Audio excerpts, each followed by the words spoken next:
Sorry for being muted for so long. Hopefully someone can verify that they can hear me. I see myself talking right now with no audio, but I do see the green bar bouncing, so hopefully we're good. Um, there we go. I hear myself now. Sounds great. Hi, Dan. But yeah, I scheduled this about 3 hours ago. Normally I give a little bit more notice, but okay, people can hear me good now. Usually I give a little bit more notice, but it's still hectic. 2024 is here. This whole school year, I am working nights instead of days, so it's a bit more hectic as to when I might be able to go live. I completely forgot. Cardboard Hands had been scheduled for the same time. They've been going a little over an hour now, I think. Uh, Bierski was just live earlier with Chef. If anyone didn't see that, wait until the end of this stream and then go add it to your watch later. Check that out. That was a good listen. But yeah, I stopped in the Cardboard Hand podcast before I went live, and I dropped some gifted subs. I'm a big value guy, and if you've got a 99-cent subscription or membership, and you go live and you can get me some nice emojis or something, I will subscribe to that. I will join that membership. I don't know about $1.99, $2.99. I can't do it for just some emojis, but 99 cents got me. I'm a member of quite a few 99-cent channels. So yeah, what's everyone up to tonight? I plan to hang out for hour, 2 hours. We'll see how lively chat is. But yeah, let's see what's on people's minds. I don't really have any major thing to cover. I have a couple as far as videos have gone lately. I definitely ended the year pretty down. I'm not one to get too wrapped up in the YouTube metrics and stuff. My antiviral video, I kind of know my role. I know my lane. But a couple MetaZoo videos. I did a quick, hey, Merry Christmas, everyone, just to keep the streak going on Monday, Christmas, the 25th. And pretty solid streak of most of my videos being 5 out of 10 or lower. So for anyone who doesn't know, YouTube, when you post a video, 30 minutes after you post, you start getting like, here's your views in 30 minutes, here's your view in 24 hours, here's how it compares to your last 24 or your last 10 videos in that same time frame. And MetaZoo videos naturally are gonna slot below every Pokemon video. So yeah, it's been probably a stretch of five to 10 videos where I've been bottom half out of my last 10. So 2024, you know what I need to bring me back up? I need one of those 2023 recaps, maybe Dan's style. Get back to my normal style. I've had too many videos lately where I just talk to the camera like I am right here. No spreadsheets, no PowerPoints. I need to get back on brand for Dan. I need to get back to the 30 plus minute. And I think that's what I'm going to have for Monday. I think Monday, I had a couple people tell me that they wanted me to keep them together, but I'm worried I'm going to end up going 30 minutes to an hour on each. I'll probably do a 2023 recap with a PowerPoint. Talk about my former PowerPoint. Talk about the predictions I made. I think I did a PowerPoint for 2023 predictions. So yeah, I'll cover how poorly or how well I predicted things in 2023, and then I'll make my predictions for 2024. I think that's a fun exercise to go through every year. The Van Gogh Pikachu. I forget when I put a date to it. I'm going to start actually putting in my calendar. When I make predictions, timed predictions, I'm going to start putting them in my calendar so that it automatically reminds me to like, hey, revisit that video. You called for this price on this date for this card. And otherwise, I just forget. I've probably made so many predictions. Definitely some grading ones that I made that'll show up in my recap on my 2023 recap and prediction overview. That will show that I was definitely right. I actually I haven't heard from James yet, ZNG Emporium, regarding my. I haven't gotten tracking number for my bet. Maybe I'll just tell him to chuck it right to auction. Maybe I'll send it through the ZNG Emporium consignment service. But yeah, I do have some winnings, some bet winnings coming from him. Laura says put on subtitles. I can't listen to 2 lives. Yeah, Cardboard Hands is definitely 10 out of 10 kind of person. Yeah, 10 out of 10 in YouTube context would be bad news. That means definitely if my, and I don't know, seasonality of YouTube, I know Social Blade exists. I have looked at my Social Blade a couple times. I don't know if Pokemon in a lull. Definitely, there are videos that I make. It's pretty interesting. There are videos that I make that I'm like, this is definitely going to be an 8 out of 10, but I still want to make it. Most times I'm right. Like when I make a Medizu video, 8 out of 10, 9 out of 10, 10 out of 10, as far as ranking in the past 10 videos. I still make them. I mean, I enjoy getting more views compared to getting less views, but it's not totally about the views.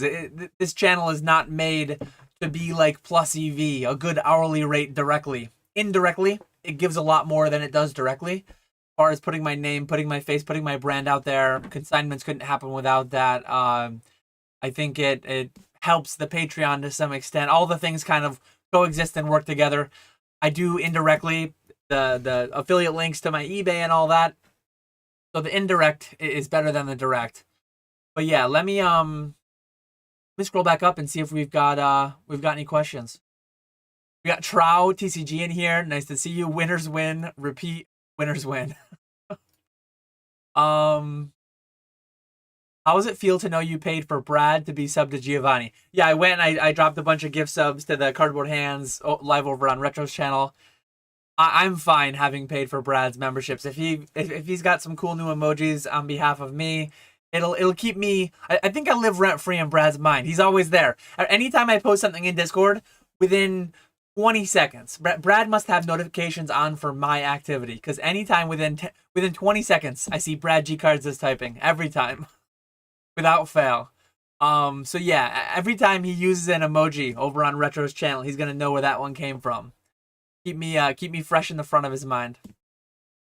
I see you, Drew, Johto Giraffe, Ponga, Omni Films, Team Leader Pepe, Pokemon Dentist, Mr. Fight, L-Dubs. We got the Mexican Hipster, Bierski, Ponga, Sean Jackson.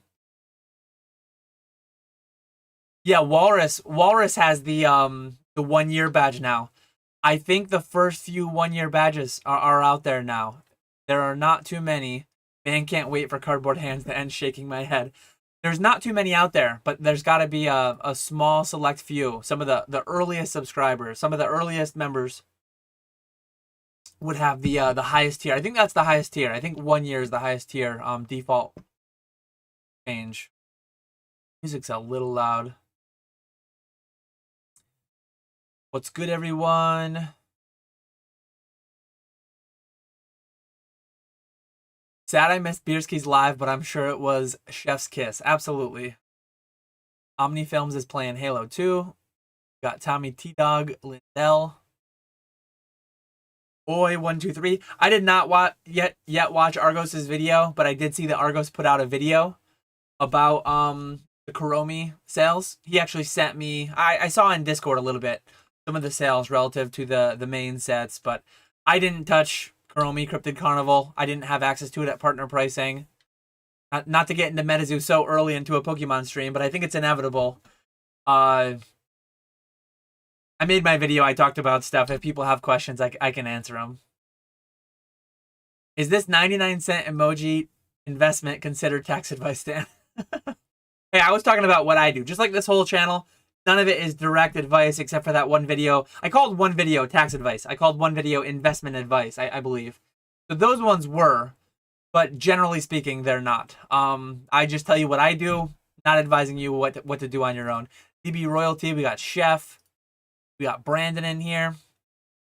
Mr. Consistent. Hoping to stay consistent. I hope to have 52 regularly scheduled Monday videos. I think it's extremely unlikely that I'll deviate anytime soon. I have probably over a dozen thumbnails in the chamber ready to go from Ernesto. I have dozens of video ideas. If anyone's ever got a video suggestion, feel free to leave it. But yeah, my next few, I think my next 3, so rounding out January almost already, are going to be 2023 recap, 2024 predictions, and then it will be the merch one. I will discuss my merch. I hope That one might have to go 1 week further. I do have a couple of hats. The hats came out real clean, I think. I'm not a hat guy. I know it's funny. I have a huge head. I have to go all the way to the last thing. But I'm not a hat guy. I know in the Pokemon space there's a lot of indoor hat guys. I think the cool kids leave the sticker on. Probably not with the type of hat that this is. I don't know. Yupong. I don't know if that's a deluxe hat manufacturer, but I think it looks good. Not on me, but I think it looks good. Maybe I'm more of a beanie guy. It actually fell on the ground, so it's got animal hair all over it. I think I'm more of a beanie guy than a regular hat guy, but not much for either. Maybe someday I'll be having to wear them more frequently, but I'll probably just not. Still waiting for Dan to add a $4.99 tier for our tax and family planning advice needs. One thing I'm contemplating doing, I mentioned that there's a chance that down the line I might add a higher tier. The only way I'd add a higher tier is if a benefit further than emojis came. I thought about, like, so far, baseline, I have my merch mostly set up so that I make like $4 per item that sells. And I'm a human monkey brain, likes round numbers. So I didn't want to make things like $28, $23. I made things mostly round numbers. So I think all the shirts are going to be 20. And I think that leads me to make like 4.25 or something, somewhere in there. I'll make when I make the video, I'll tell you exactly what I make for every item. I think like the hoodie I'm going to do for 30, and I'm only going to make like $1 off it, because I don't want to make it 32, 33. I could make it 35, but I don't want to make more than $5 on it. If people want to have them, they can have them quite cheap. I really like the way Stream Elements is set up. I'll talk about that more in the future video, but I like the idea of the merch. I mean, I've always wore like a branded shirt at the collecticons and stuff for visibility, a little bit of branding. Get that, be a big, tall, moving billboard. So if more people want to be billboards for me, it'll be there. But yeah, what I was trying to get to, I thought about doing like a $2 or a $5 tier for the membership, and then I think with Stream Elements I can tie it so that members that get a discount. I think I'm just gonna tie that to the 99-cent tier though. Like, there's not enough. Like, given that I'm only making $4 per shirt, per hat, per whatever, I'll probably set it up so that if you're a 99-cent member, you'll get it for like, I'll make $1 on it. You'll get like, if it's a hoodie, you probably won't get anything discounted because I'm already only making $1 on it. But if it's a t-shirt, you might get $2 or $3 off. So that the ROI on that 99-cent membership is very, very high. It's not about making a ton of money. I'm not going to make a ton of money from merch. It's more about if people want it. I don't know why they would necessarily. Kind of like the Dan promo. I'll buy them back. I'm not going to buy the merch back. I'm not going to buy used clothes back. I will buy the cards back if people don't want them anymore, though. Here we go. Shiny Inteleon. Sold 3 One-Piece slabs tonight from 3 Captain's deck. Insane return. My question is, how do you handle selling slabs from PSA when they are still shipping from PSA? I've only done it once or twice. Generally speaking, I try to not sell things unless it's physically in hand, because things can go wrong. What happens when you sell things on eBay and then those slabs come in cracked, or they don't come in at all? Say they get lost. It just leads to issues. Maybe being a MetaZoo partner is part of the reason that I do it too. Though my time not doing pre-orders has predated me being a MetaZoo partner. I don't trust it unless I have it in my hand. Unless I have it in my hand and it's fully within my control. And even then, I actually just had a message before I went live. It was like 2 weeks late. The package was shredded. It got put in one of those USPS overbag things. And I'm gonna have to just refund them because like USPS somehow thing got stuck in a machine somehow, or it got fallen off a truck and run over. I don't know what happened, but so even when you have it in your possession, you can't always control getting it to the person. I don't want to take the extra step of not even having it yet, hoping that I get it, and then hoping it gets to them on top of that. So yeah, I just don't do pre-orders, and I don't like pre-sell things before they get back to me. A couple days usually doesn't make a big difference. I think the one time in the past several years that I ever did it was special delivery Charizard. I think I sold mine for $675. I'll probably remember that number because I've said it so many times on lives and stuff. $675. I listed it before I had it in hand, and then the day that it came in, I think I did 2 or 3 day handling time instead of 1 day handling time. The day it came in, turned it around, boom. It's risky, but like you can do it. I would just say extend the handling time. And then if it doesn't show up, if it shows up cracked, you're kind of in a bad spot. You've got to tell them you got to cancel. What's poppin', y'all? Who's got thoughts on PK's CGC reslabbing? So I sent him 6 slabs this morning. I sent him 3 CGC new case, and I sent him 3 BGS. He has a bunch of PSA. I think he's gonna try more with PSA as well. It's slightly concerning. I would say it's moderately concerning, but initial reaction was like, oh my god, this is kind of big. This is kind of crazy. Almost thinking back to like Zhao. If anyone remembers Zhao over a year ago, there was, or maybe last year. I forget if that was 2022 or 2023. Anyways, theoretically, Zhao had fake cases. He was cracking out cards, reusing the label, and then resending the cards raw to PSA. So in this new instance, with what PK, for anyone who didn't see it, PK took a heat gun, and he was able to like relatively cleanly, crack a CGC case. I think it was the old style, so people are unsure whether or not it'll work with the new ones. We should find out soon. He should have those cards in a couple days, and he'll probably go live a night or two later, maybe this weekend, maybe early next week. But if you really think about it, cards, like, let's see what I have around me. Like these cards. This is the Classic Collection, very, very expensive product. These cards are so high quantity, so plentiful, that are you really going to gain that much doing all that extra work? Like, it's like, buy raw cards and grade them. Like, what's the need to do criminal acts to try to make money when you can just make so much money honestly? Like, you risk jail time, you risk fines, you risk a lot of issues, you risk ruining your eBay account, PSA, CGC accounts. It's thankfully the cards that would benefit most from it would probably be really poor ones to do it with. Like, if anyone watched my short the other last Friday, I sold I think it was $12,500, a PSA 10 Slowking from Neogenesis. Super low pop card, super hard to grade, very, very high premium on the PSA 10. $12,500-ish. Maybe it was $11,500. Low 5 figures. In a 9, that's a few $100 card. Massive, massive multiplier. The thing is, though, like, say you took a 10, and again, this is supposedly CGC, maybe it's only CGC, maybe you can't do it PSA, but say you do it on that card, and then you end up with a raw 10, and you end up with the case with the 10 label. Theoretically, you buy a 9, you crack the 9, or you buy a mint raw card, and you put it in the case, and then you seal it, and then you regrade the raw one to get the 10, and then you have 2 10s from 1 10, with one, like, potentially 9 card. The risk of that is so high. What if you destroy the case while doing that? What if you destroy the label while doing that? What if you destroy the card while doing that? And on top of that, most low pop cards are low pop for a reason. Like my number 1 sale from last year on Consignment Gem at Pokemon's Charizard. Are you gonna heat gun out a $217,000 Charizard that becomes $20,000 or less if it becomes a 9?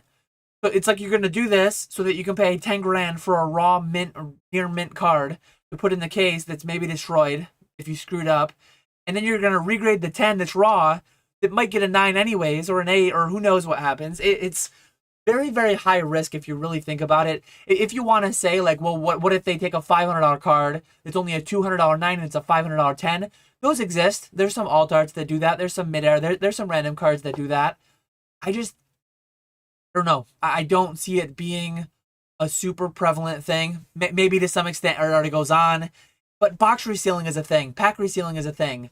99% plus of interactions, 99.9% plus of interactions on eBay, interactions buying stuff online, they all go smoothly. And I think this is going to be like a very, very minute thing. Maybe it'll be bigger. Maybe it'll blow up. Maybe it'll be different this time. But most times it's like that day, everyone's all hyped about it. Discords are blowing up, Instagram, YouTube. And then we the dust settles and it's like, not a major thing. I'm hoping it goes that way, obviously. I'm hoping like the whole graded market isn't just destroyed. But we'll see, I guess. We'll see. I sent him some cards for science. I donated some cards for science, so we'll see what happens.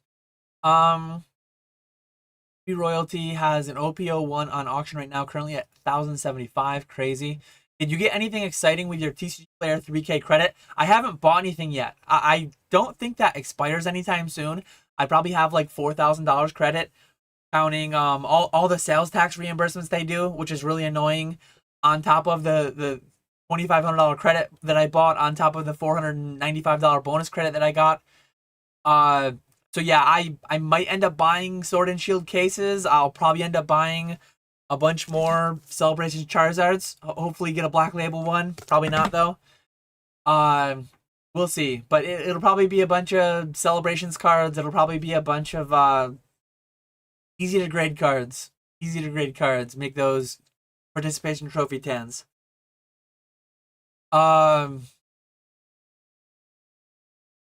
Let's see. Might as well set the bar low. So yeah, that's the thing. I have a nice backlog of like 5 to 10 out of my last 10 videos were 5 out of 10 or worse. So now theoretically, the bar just got lowered, and I should be able to make a 1 or make a 2, make a top 5 one easier theoretically. So I'm hoping my back-to-back 2023 recap and 2024 predictions. I think those videos do well, and I think mine did pretty well last year. Hopefully that one will get me out of my little dip here. Take a little break from the MetaZoo ones. I mean, we'll see what happens. We'll see if War gets released, if I'm still a partner, if I have access to it. Mass Box Break might be my next MetaZoo video. We'll see. Can we get a prediction on when one of the big three will start grading booster boxes? I don't know. It's such a dangerous thing. I've talked about this before. I don't know if it's been in person, or I don't know if it was probably on a live stream. I've probably talked about it. The thing with grading cards, once a card is graded a 10, that card's never getting cracked out. Once a coin is graded a 70, that coin is never getting cracked out, right? Video games. When a sealed video game is graded, that thing is never getting, it might get cracked out to get regraded. That thing is never getting opened. So if WATA, if VGA, if WATA or VGA ever makes a major mistake and grades a resealed video game, you'll never know. You'll never find out. The scary thing in Pokemon for these companies, the liability, is that generally speaking, the parts, the sum of the parts is greater than the whole. So if you stick your neck out there and you slab, if you grade and slab authenticate a first edition base booster box, there's a decent chance that given how much money it's worth, someone will buy that to break it. And if you have a video, if you have a charity live stream, Pokemon Saves the World 2.0, whatever it may be, Heritage $1 Million box break, if you have a box break and it gets cracked out of a PSA holder, a PSA 8.0, A plus seal, however they did it, and then it ends up being Crimson Invasion packs inside or whatever, that's really bad. Now, theoretically, financial guarantee, you're on the hook for hundreds of thousands of dollars. In video games, that's just not a thing. No one's gonna buy a VGA 98 or 9.8 A++ seal Game Boy Color and then buy a crystal version to crack them both out and to pop it in there and play, right? So it's just so risky. The only thing I could see, and maybe it'll happen, if I were PSA or CGC or BGS, the only thing I would consider is like if anyone's familiar with coins, PCGS and NGC, they're actually affiliated. So PCGS is owned by Collectors Holdings, which also owns PSA. CGC, Certified Guarantee Corporation, that is owned by the same company that owns NGC under the same umbrella. They deal with the US Mint directly. So monster boxes, that's like 500 Silver Eagles, 500 bullion coins, silver bullion coins. They get sent directly from the mint to the grading companies, and they open them themselves. They grade them, and they have an arrangement with some of the big I don't know if they have an arrangement with the mint directly, the the grading companies, or if it's just like dealer grading dealers that have the deal where the mint sends it to the the grading coin company, who then sends it to like Pinehurst Coins, AppMex, Kitco, things like that. But if that arrangement could happen, like if one of my distributors hit me up and they said, "Hey, we just got a new deal with CGC. If you want to take say you're getting 20 cases of, well, Paldean Paldean Fates isn't going to have booster boxes, but say with the next set, say that they hit me up, hey, Paradox Rift, 20 cases are coming to you. If you want us to divert 10 of them, 5 of them, however many, if you want us to send them directly to CGC, they will encapsulate them for X amount of dollars a piece and then send them to you once they're graded." I would do it. I would honestly do it. There would be a market to some extent. I have no idea how it would work. It would be a little scary to blindly send stuff, because there's times I open up a booster case straight from my distributor and the shrink wrap is like terrible, and I end up just cracking all the boxes for loose packs because some of them are like so non-presentable. It's been a while since it's been that bad. That was more like 2021, the peak mania. But yeah, I don't see it happening anytime soon. Years at minimum. I do not see it happening in 2024, maybe 2025 and beyond. If they're like searching for work, I don't think any of these companies are searching for work right now though. Like the prices are pretty high compared to historical, and turnaround times are like moderate. Turnaround times are a few weeks at $15 at PSA. Several weeks, I believe, at BGS at $16. CGC sub $10 now if you have the highest tier membership, but still it's like a couple weeks at least. So I don't think they're coming anytime soon. That said, if they did, I think it would be like ultra modern boxes only from distributors. Like I just don't think they would ever grade a base unlimited box or a fossil first edition box. It would just be so risky. So risky. How's it going, Pokey Steve? Doing well. How are you? Allison Silverland says, just a comment from the last PokeFlips podcast. You can access bulk shipping on your mobile device by using the browser on your phone. Dictation and saved keyboard phrases are also pros to mobile. Interesting. I hadn't thought about that. I'm assuming I'm not like a super tech savvy guy. Well, I know text or voice to text is definitely a thing on desktops as well. I'm sure that there's ways to like create macros for certain things to come up, like with the press of a certain few buttons. I have never utilized that, but I think whatever you have access to on a phone, you're only going to have more on a PC. I don't think there's anything revolutionary that is like mobile only and not accessible to desktop. That's a thought. I'm not sure though. But yeah, I appreciate you following up on that from PokeFlips. What's your favorite Pokemon game? So Yellow I had first. Crystal though. I loved Crystal. I loved how you had the whole Kanto, Johto. You had the whole Johto region, and then once you were done, you kind of did like a victory lap in Kanto. You went back through. Really, really cool. Really, really cool. Day and night, that new thing there. This must have been about Brad. You have a mansion in his brain. Oh, that's funny. Am I on a 1 year? Yeah, Mr. Walrus, you might be the only one netting $12 from the yearly. Mr. Walrus might be the only 1 year. I'm not sure though. Don't reveal your sources. However, how can you turn profit on your mystery 36 booster lots wholesale? Yeah, I break down collection boxes. I break down I've actually been getting more and more. I've bought several collections, investment inventories, whatever you want to call them. I've bought several collections inventories out at like 80, depending on what it is, 70% to 90% of wholesale. I've been buying some of it's Sword and Shield cases, some of it's those Annihilate boxes, those I can't think of what the other boxes are, but I've been buying. I mean, some of it is buying wholesale, and then some of it is buying sub wholesale from other individuals.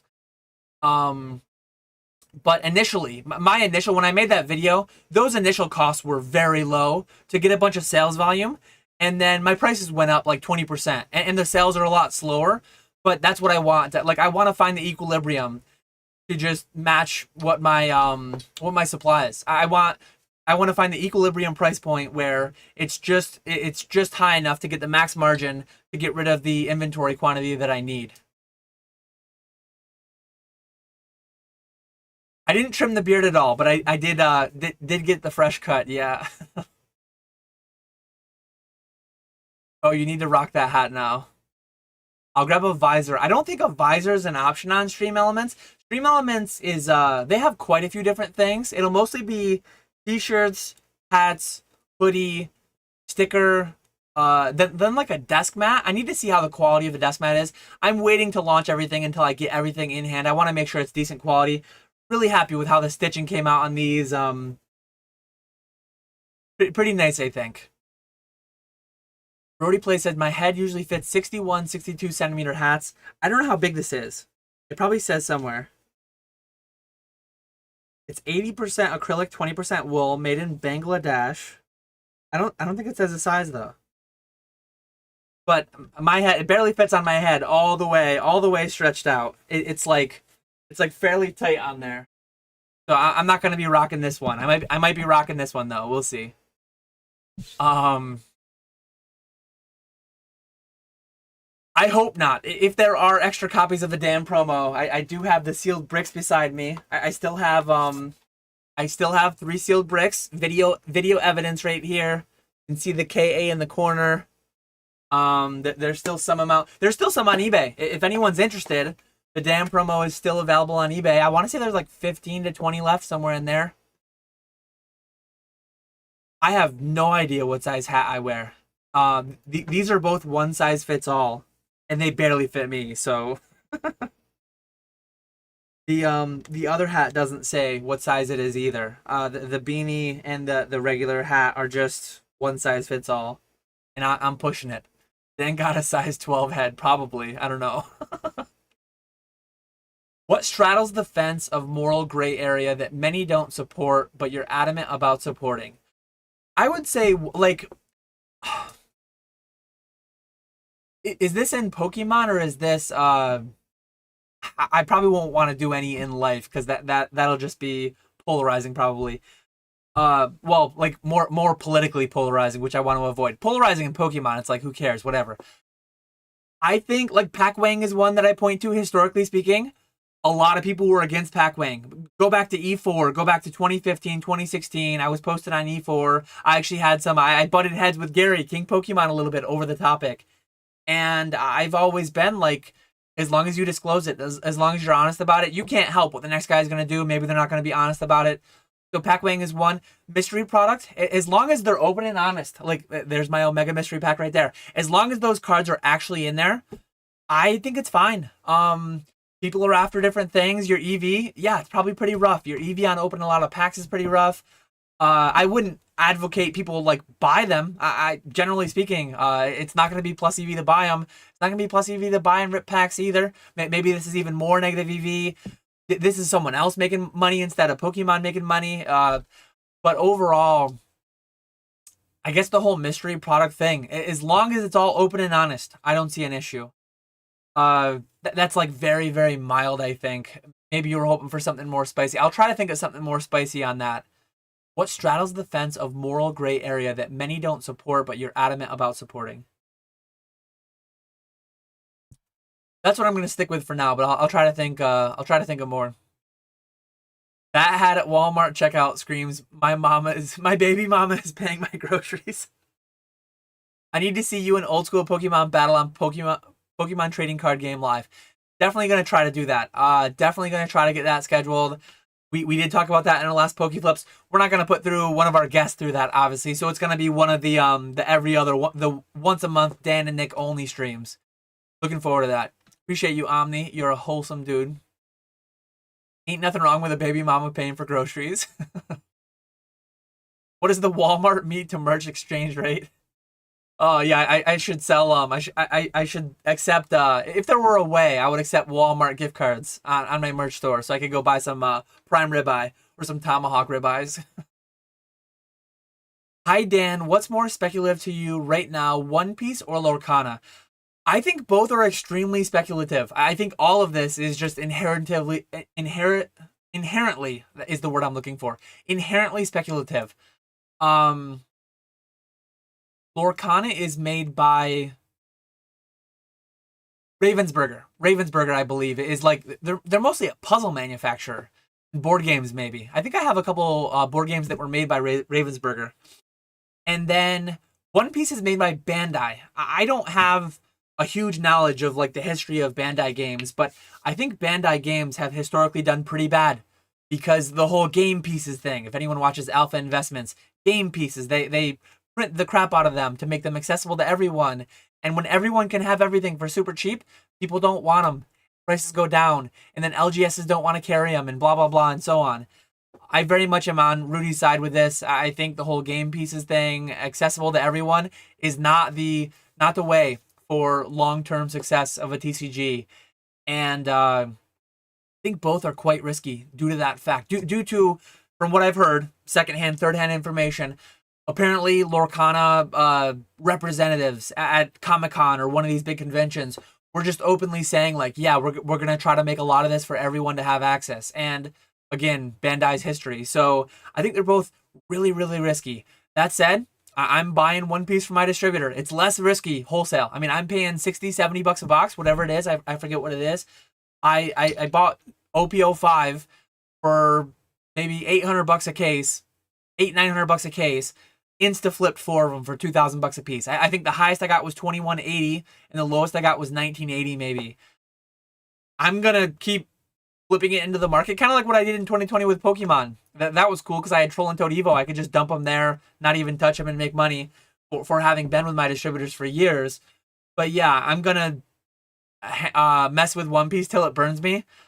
It probably won't be able to burn me to the extent to like where I lose money on it overall, given what I've already made on it on the first few sets. I need to look around. I don't think I would have any Romance Dawn. I think Romance Dawn was the first set. I don't think I have any blue bottom boxes kicking around, but I definitely have loose boxes kicking around for some of the first 4 sets. I have a handful of loose boxes from the 5th set too. I need to get listed because my distributor, I usually try to sell stuff even in Pokemon too by the whole case. I try to not to do individual boxes, but I was getting like 18 boxes, 22 boxes. I was getting like random numbers that weren't whole case quantity. Hoodies where it's at. Need hoodies, large hoodies. I'm cool. Like I know what people are gonna say. Like if I say I'm cool making $1, $2 on the hoodie, making it 30 bucks, people will say like, well, instead of making the t-shirt 20, why don't you make it 17? I mean, I could do that, but I like round numbers. I mean, a $20 t-shirt, a $30 hoodie, that's reasonable to me. But most of the shirts I wear are like the sports teams that I watch. Generally, most of those, NFLshop.com, MLB Shop, Fanatics owns all that stuff.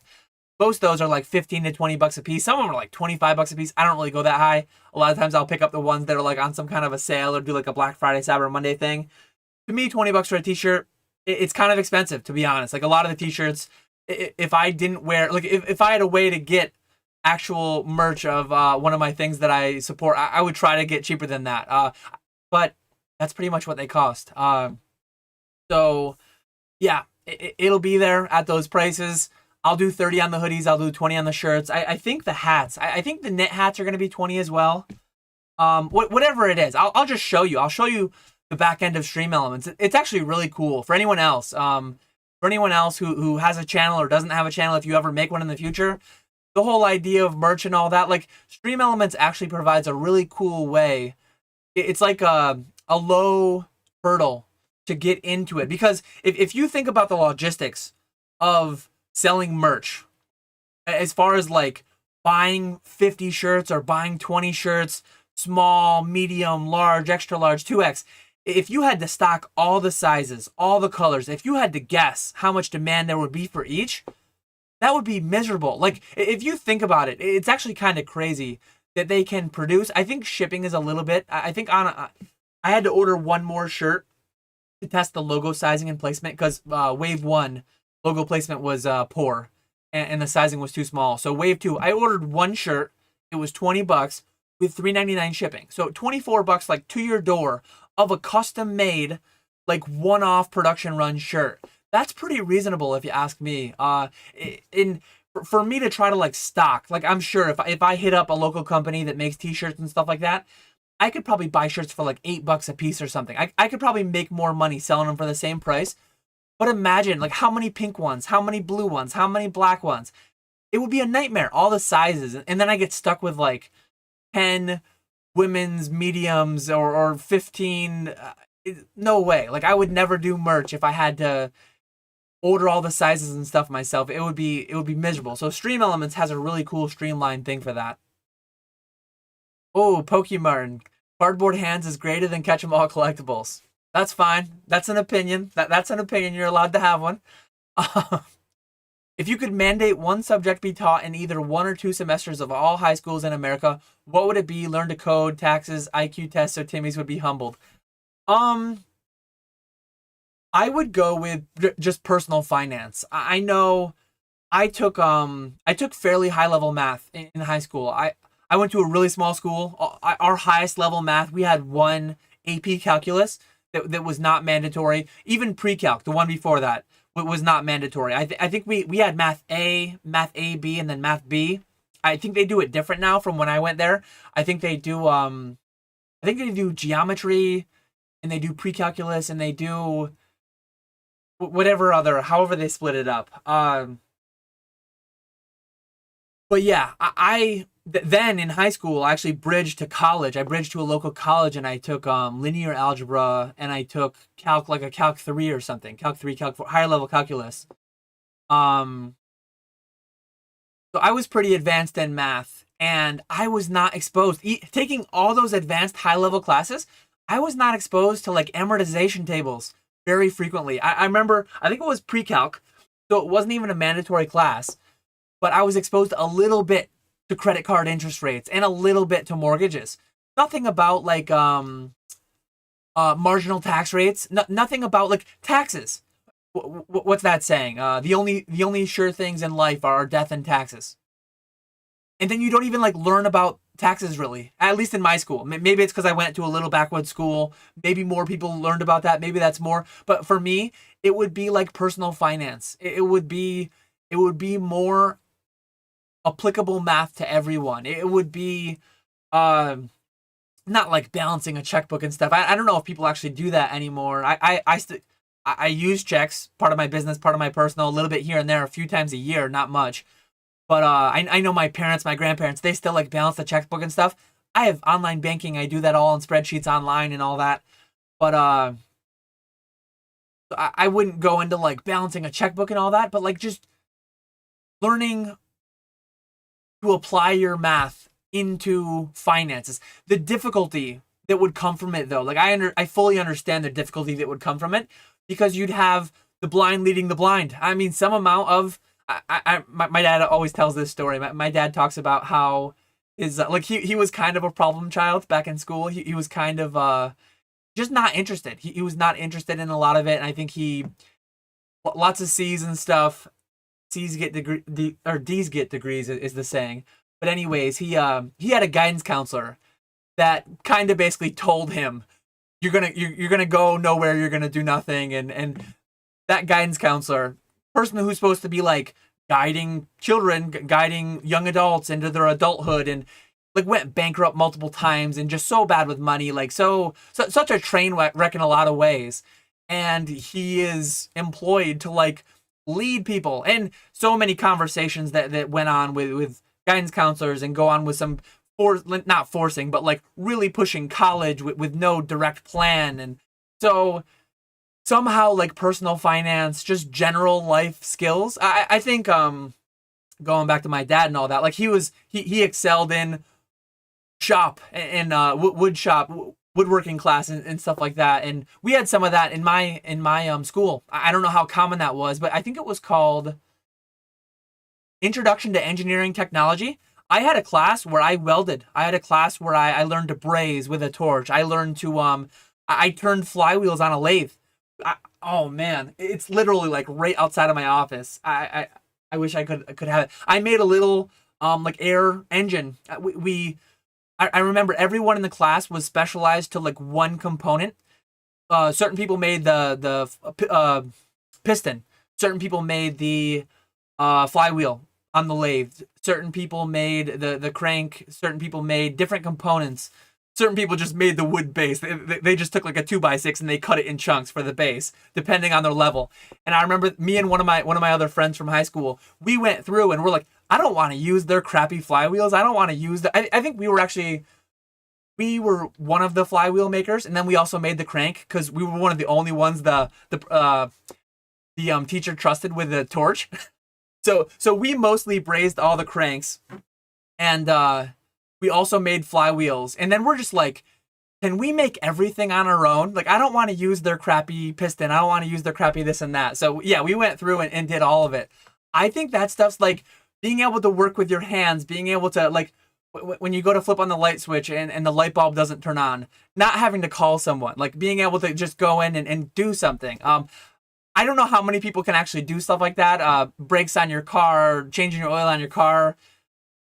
To a lot of people, probably not super applicable, but I think it's still interesting and useful. I think it's still interesting and useful, even light troubleshooting. Like anytime something breaks, it's kind of like a two-part feeling that I get. It's like, oh man, the dryer stopped working. This sucks. Like now I have all this stuff to do this week. Now I have to fix this stupid dryer. Part of me though, a little part of me is like, I'm kind of interested to tear into this thing and see how the guts work. I think that kind of stuff is really, really useful. And I think a lot of people don't have it. And plumbers and electricians and mechanics, those are all like very, very expensive people to hire. And I think more kids, if they were exposed to it in school, might go into those trades. And if more people go into those trades, it'll make it more affordable for people who hire those trades, right? Supply and demand. So yeah, really long conversation there, but I appreciate the question. I don't know if I lost people there, but let me keep going there. Who do you like more, Quaxley or Gengar? Man, they're both up there. They're both up there. Probably Gengar, just because he hits the nostalgia. Quaxley hasn't been around as long. How's it going, Adam? Nice to see you here. Smokington. How's it going, MP Pokemon? Who else saw the Valentine's Day Stanley Cup fiasco at Target this morning? I saw Youngster Ryan. I don't know if you're the one who linked that. I don't know if that was in Oak's Discord, but I did see there was like a Stanley, the same company that makes Stanley Black and Decker. They make a lot of tools and stuff like that. I think I have some Stanley Black and Decker tape measures and a couple of various tools I have Black and Decker, I know for sure. But I don't know. Really weird. Like a Stanley Cup, not like Lord Stanley's Cup, not the NHL trophy, but $40 cup going for like 80, 90 bucks on eBay. Like, what's so special about the cup? I don't get it. I don't know. What's your favorite card in your collection? My childhood binder. I know it's not a card, it's a lot of cards. My favorite cards altogether, I will definitely die with these cards unless somebody wants to, like, for the memes, oh, I'll pay Dan 20 grand for his $1,000 worth of cards. Probably not even 1,000 these days. Peak 2020, 2021, over $1,000. The Charizard alone is probably like a PSA 7. So that could have been $1,000 by itself, maybe. But I'm gonna die with those cards for sure. The Pikachu trophy number 3, the one that I still have. I like the trophies a lot. I like the history, the story, the rarity, all that stuff. And I got that one in person. I bought that one. It reminds me, it takes me back to that. It's the second Worlds I went to, but it's I think it's a story very few people will ever be able to have. Very few people will ever be able to buy a trophy on the ground floor at the event from the winner right after they won it, being in the room like with all his friends and hyped. Lot of emotion in there, a lot of joy, a lot of happiness, and then hype making the sale too. So yeah, that was a cool purchase. So the number 3 Pikachu's right up there too. As far as artwork, Burn Tower, really cool. Takes me back to that crystal version, which I talked about earlier. The legendary beasts, the legendary not dogs, not cats, beasts. How has Metazu been holding up? Pretty rough, I think. We'll see if and when war comes, how that goes. See, I never played First Pass. I played Yellow, then I played Crystal. I got Sapphire. I never beat Sapphire. I went pretty deep into it. I remember getting through several gyms, but I don't think I ever did like the equivalent of the Elite Four in that one. I started Moon, never finished it. I didn't even start Sword of Shield, didn't even start Scarlet Violet.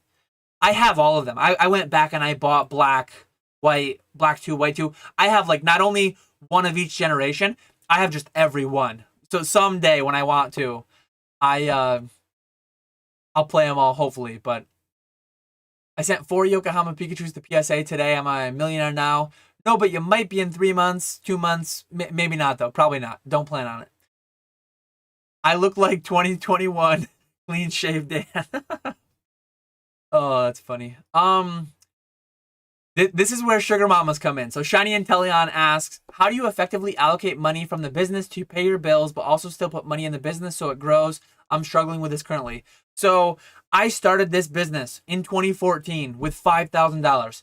Since then, I've put thousands and thousands and thousands of hours into it. A lot of sweat equity, a lot of time, lot of tailwind, a lot of luck, a lot of fortune on my part over the past several years that have accelerated that. But I the whole time from 2014 to 2020, early 2021, I had a job that paid a good wage. Like I'm gonna make a. I talked about this first several months ago. I will make this. This will not be one of those empty old school Pokemon promises. This will actually happen. So coming sometime in the next, I already have the next 3 weeks planned out. So next time, sometime in the next 3 months, before tax time, maybe I say, should be.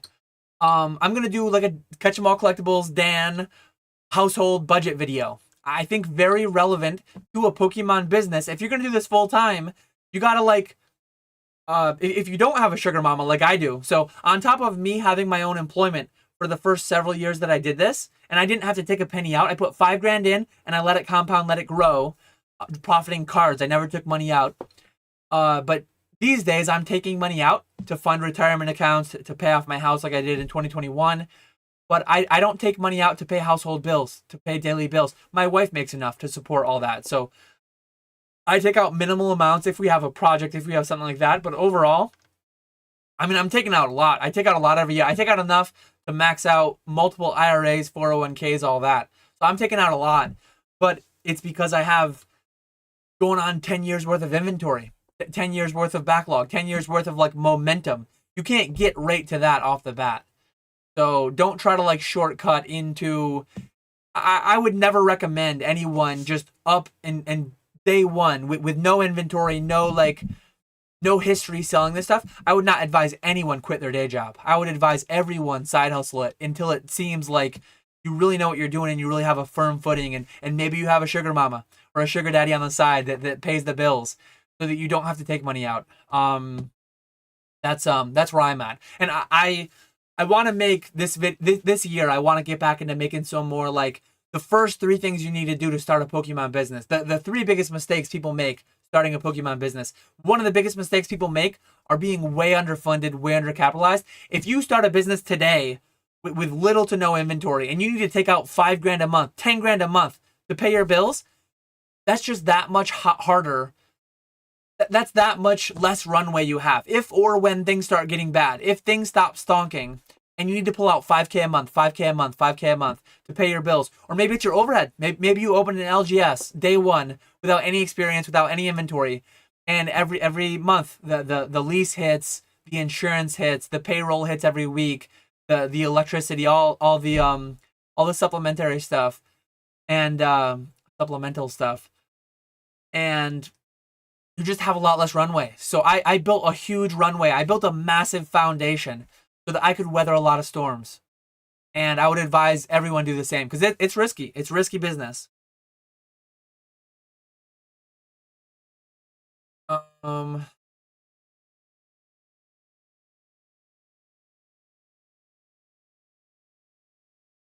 I saw that video by Gary. He talked about just like super light boxes. I know. Well, go watch the video in case you haven't seen it. But more and more lately, I've been seeing super heavy boxes. My lights are like 21.1. My heavies are like 21.4, 21.5. You got to be very careful about weights. Weights don't mean much unless you have box context. I'm pretty far behind chat, but I'm going to try to catch up. Will you be going to the New Jersey Collecticon? Going to be the first one I go to. Excited to finally meet some people. I will try. I'm definitely going to Dallas is already booked for end of February. I am going to Charlotte, which is September. No, August. I think Charlotte's August time frame. New Jersey's only like 2 weeks before Charlotte, I think. That's my biggest thing. It's kind of a lot to go to one and then go to one 2 weeks later. If I go to New Jersey, I will say I'm gonna try to go. It's actually like a little bit of a clash with a family birthday. So we'll have to see. We'll have to see if I'm able to swing that one. If I do, it will probably it will almost definitely be as an attendee only. I would not be vending because I'm vending Charlotte and planning on doing Charlotte pretty big. So yeah, if I were to go, it would just be to go and see people, say hi, and maybe try to source a little, but probably would be like a minimal short visit. But I'm 4.5 hour drive, so I'm gonna try to. Bandai tanked Naruto and DBZ. I would be shocked if One Piece holds up this level of hype in a few years. I think it's inevitable. I mean, I think it's inevitable that things will come back to earth. What One Piece is doing right now is just not sustainable. It's not healthy. It's not sustainable. There's no way. One thing I will confidently say, and I guess at me, tag me if I'm wrong. I will apologize if I'm wrong. There is no way One Piece or Lorcana, and Lorcana's already, certain sets are coming back down. They just, everything can't 5x out of the gate. You can't be selling stuff for 50% over retail, double retail, triple retail within weeks and months, every single set, every single time. Like, it's not sustainable. And One Piece isn't doing that completely. I think 5 was really good. 2 or 3, 1. I think 4 was kind of not as good. But it's just not sustainable. It's not healthy. So I can confidently say One Piece won't be as crazy as it is today. Like, maybe these first few sets, maybe One Piece OPO 5 will be really good. But, like, not every set can do that. It just can't happen. Asian Frank Liu. My kids are obsessed with ripping packs. How can I recoup some of the cost of the bulk without just selling it to LGS for 1 cent per? Should I try my luck doing card lots on eBay? Never sold before. Yeah, you can do card lots on eBay. You can do TCG Player. You can sell cards. You can do that bulk grind. You can do 5-6 cents a piece, 20 cents a piece, 50 cents a piece. Learn what's playable. I mean, you might have trainers that are worth a couple bucks. You might have random cards that are worth 50 cents buck. It's a lot of work. Like, it depends on what your hourly, what you need to get hourly out of it. Maybe honestly, maybe the honest answer is work overtime at your job, or maybe that would be better if you don't enjoy the process of selling, and if you're going to be grinding out bulk cards making $15 an hour. Maybe the thing is to just like work more at your normal job, get a little time and a half if possible, and then bulk it out for a cent. And if you don't enjoy that work, like, everyone's different. Everyone has different goals and all that, right? So, beating the 1 cent per, though, you might be able to throw them on eBay. You might be able to get 2-3 cents per after all your fees and everything. But again, your effective hourly rate might be $10, $15 an hour. Does that justify it for you? Do you enjoy it enough for that? Answer is different for everyone. Lorcana reps were pretty active in their discords during Wave 1, and the main goal was to print to the ground to make it available to play. Also said no collector's items, yet we had D23 and 100 sets. The D100, was that the Kakao thing? That was different, right? Because that was a different manufacturer. That was like out of China. Unless D100 is Lorcana from Ravensburg. I don't know. Yes. Item specifics. The more you do, the better, as long as you're doing them accurately. It definitely worth doing. Definitely worth doing.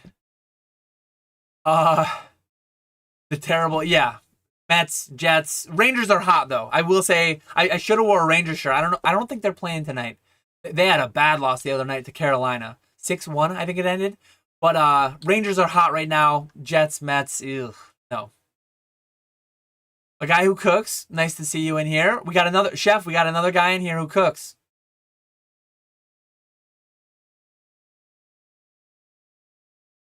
Let's see. Mike Canton says, how do I know if I'm on the right side of opportunity cost in this scenario? I have some raw singles grading misses that I could sell now for 10 to 15% loss, but I also think they'll go up in 1 to 2 years.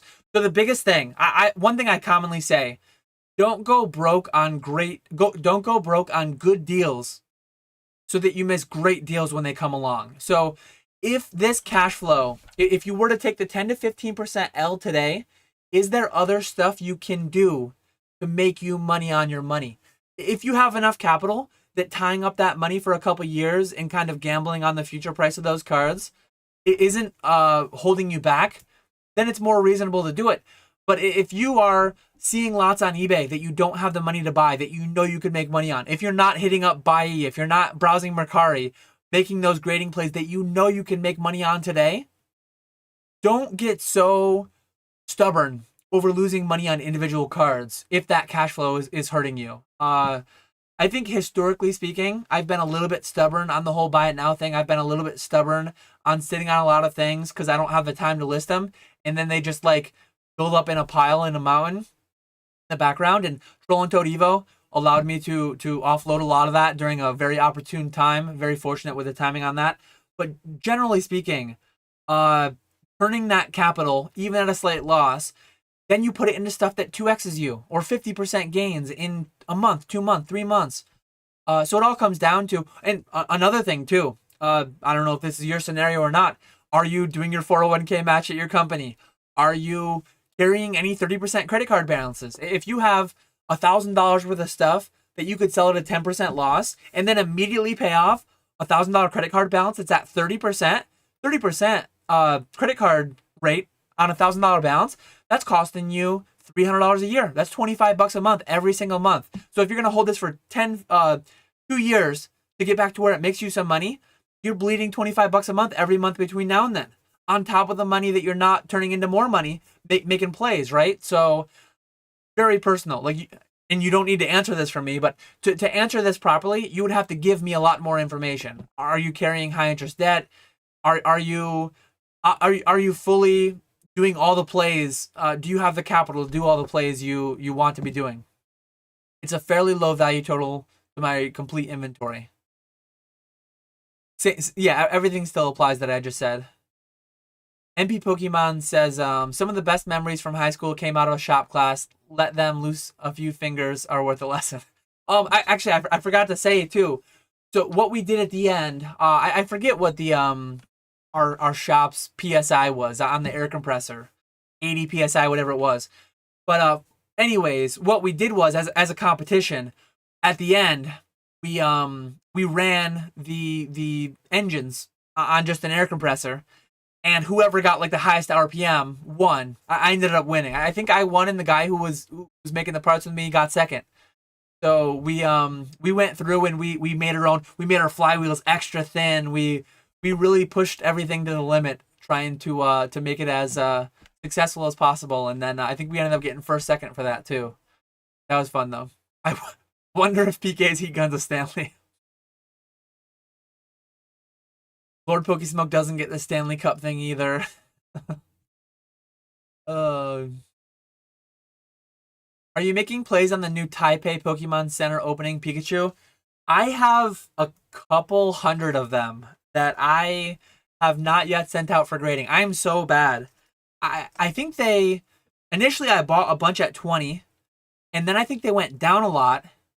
Oh man, they're $30. I'm making a listing tomorrow. I'm gonna make a listing for grading misses. I'm gonna make a listing. So Taipei Pika. I have like 300. I want to say I bought 100 at 20, and then they came down to like 15. Maybe they came down to 10. Maybe I got 100 at 20, 100 at 15, 100 at 10, and then they just shot up.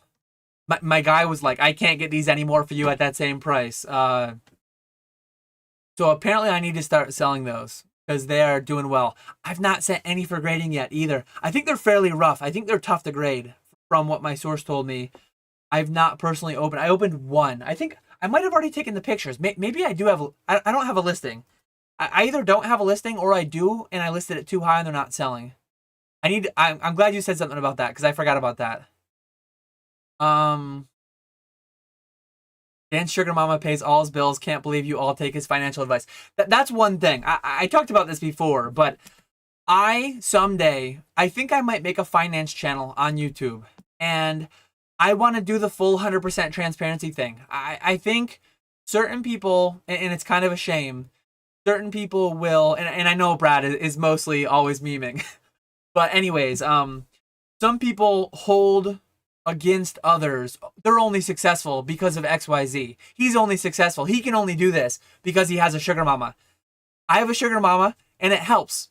And I say this mostly jokingly. Like, teachers do not make crazy amounts of money. I think for the amount of time off they get and everything, and supply and demand, blah blah blah, I think they make reasonable. Having the guaranteed pension and all that, though it's not what it used to be, they do pretty well overall, I think. But anyways, I have what I have, my history, my story, what my parents gave me, what they didn't give me. Some people got more, some people got less. Some people, their spouse makes more money. Some people's spouses make less money. Some people are single income households. Everyone has a different situation. And it's so weird how people will point and say, they have this, they have that. I'm not going to try because I don't have all that and I can't. And it's sad to think that people would do that. But it happens. It's just reality. Some people just allow themselves to be a victim of their circumstance, and they never do anything to help get themselves out of it. And some people would just say, "Oh, that's said as someone who's entitled, who had more than I had." Blah blah blah. Nothing can be said to those people. Certain people just want to blame everything external. I'm doing more than certain people who had more than I did, and that's not the way to go through life, comparing and all this and that, but it's just to demonstrate a point. There are people who had way less than me starting, had nothing starting, and they're multi-million-dollar companies, multi-billion-dollar companies probably. But anyways, like, holding someone's starting position over their head, or kind of like using it to diminish what they did, it's just weird, and people do it a lot. I know there's a lot of other people. I don't listen to it a lot, but I listen a little bit here and there. Just, they're so popular. They're so out there. They're so common. Like Alex Hormozy, and I listen to I listen to him on the Iced Coffee Hour. I actually really like Graham Stefan's podcast that he has with his assistant. I forget what his name is now. I can't think of his. I haven't listened to one in a while, but overall, I think a lot of the things those gurus and the people selling the courses and this and that, I don't really ascribe to a lot of it. But one common thing they'll say is people just get really weird about like profit and business and capitalism in a lot of ways. And it's not everybody. It's certain segments of people, and they just like I don't know. It's popular to kind of like crap on people and root for people to lose. It's really, really weird. Anyways, let me continue on. How do you decide when to wear socks indoors or not? If I'm alone, if it's close family, I hate wearing socks. Without shoes. Like, I don't want to wear no socks and shoes because my feet sweat too much. Too much information there. But if it's just me and my family at home, no socks. If my parents are over, no socks. If it's my sister, her family, no socks. If it's my wife's family, I wear socks usually. Not every time, probably. Depends on how warm it is. But anyone who's not super close family, I throw on the socks. Appreciate you, Walrus, for always having the good questions.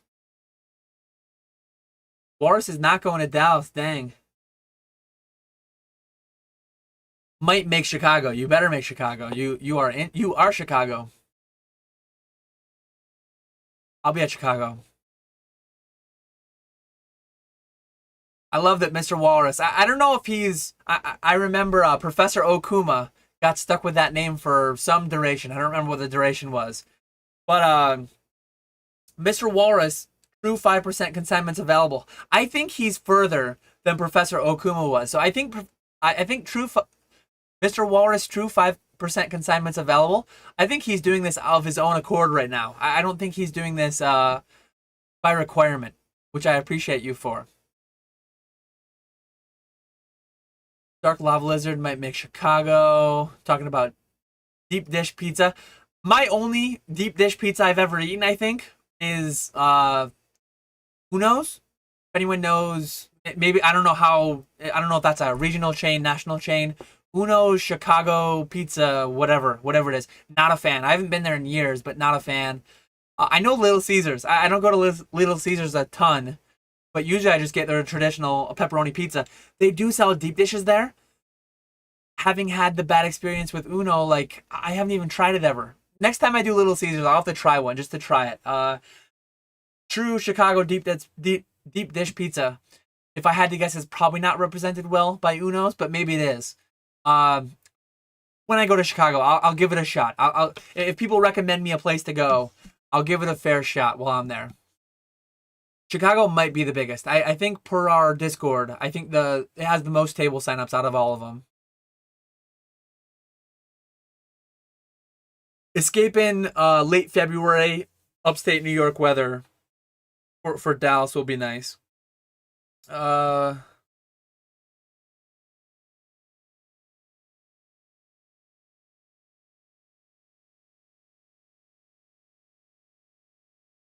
Flip Flap wants me on pumping One Piece.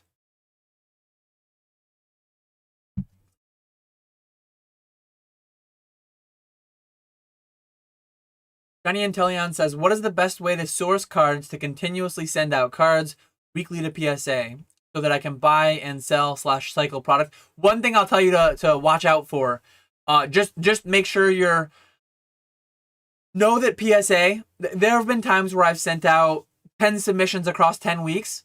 You will not get 10 submissions back across 10 weeks. There are times where I've gotten 8 in 1 week and then 2 the week later. So just ensure how many cards you have out. You have cash flow, you have credit card space, you have availability, you have available funds to potentially get slammed with multiple in one go. I think it happens a lot. PSA, BGS, CGC. But mostly I source cards on TCG Player and eBay. No major like secret. A lot of people that do the Japanese stuff. I don't really do the Japanese stuff a ton. Mercari, Bai, things like that. I have a video on how to use Tenso, Bai. Lorcana had their own D100 product as a collector box set. I didn't even know that. Flip Flop says OP06 is going to be to the moon. I hope so, because I have an allocation, so.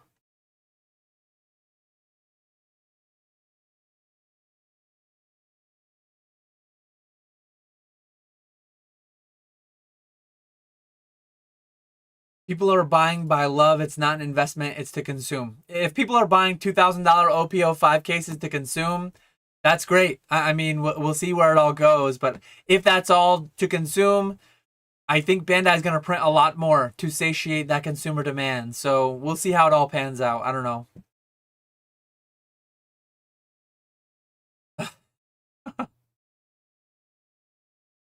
Mr. Walrus is just teasing. He's not going to kick you out. Okay, as a mod, can you not like hide people as a mod? Mr. Walrus wants to be unmodded really quick. I don't know if he's serious or not, but let me know if you're serious. I can take away the wrench temporarily, Mr. Walrus, if you want. L Emporium LLC. Been doing singles for a while now. Do you recommend singles or graded as far as profit margins go? Thanks. Generally, I mean, I know people who do 7-figure annually off raw only, and it's all about like however you want to do it. Pokemon is a massive market. There are people who buy at 70% and sell at 75%. There are people that buy at 70%, sell at 80%. All they like, if you can put yourself between some source and some consumer, and that consumer might be a whatnot streamer, that might be an LGS. You just need to find a way to make your margin, right? I mean, look at what distributors do. They buy from Pokemon. They make 5, 10, 20. I don't know how many percent they make, but they buy from one person, they sell to another person.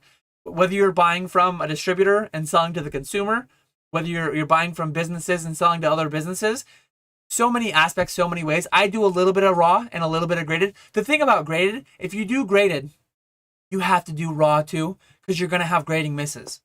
So if you're doing singles raw only, I would think you should have a little bit of graded, or at least have someone that you sell for a slight premium that like learn how to pre-grade and have an outlet at a slight premium to your normal rates for the gradable stuff. I think you'd be leaving too much meat on the bone if you only did raw. Like if you're buying raw Moonbreons at 90%, 80%, whatever it is, and they're 10 candidates, and you're just selling them at 85%, whatever, making your margin, you should really hook up with somebody who will pay you 100%, 105. I mean, if I had somebody in a certain situation, I would pay 110, 120, 130% of TCG Player Raw Near Mint on certain cards if they were able to give me a consistent inventory. And I have certain setups, certain situations, certain sources where people will sell to me gradable cards that don't really interact with them.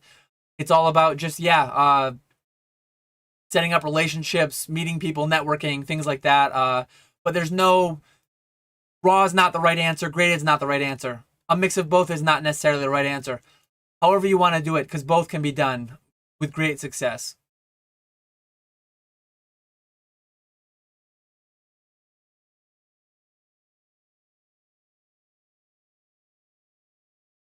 Mr. Walrus says he's serious, so I'm going to remove as standard moderator. So, Mr. Walrus, you should no longer be a standard moderator, so you can do what you have to do without wielding any mod powers.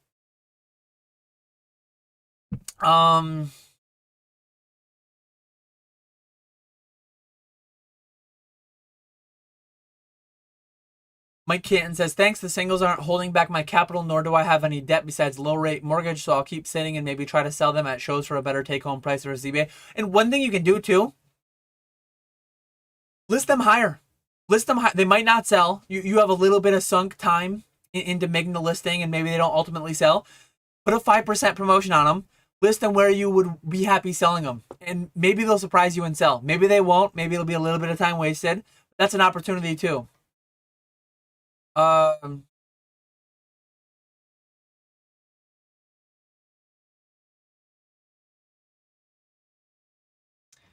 Mr. Walrus says, done. Put me back in, coach. You are a standard moderator. You're back in, Mr. Walrus. Oh, I didn't know that. I didn't know mods couldn't hide individuals. I appreciate you though, not abusing your mod powers and blocking for everyone. Oh, that's funny. Um,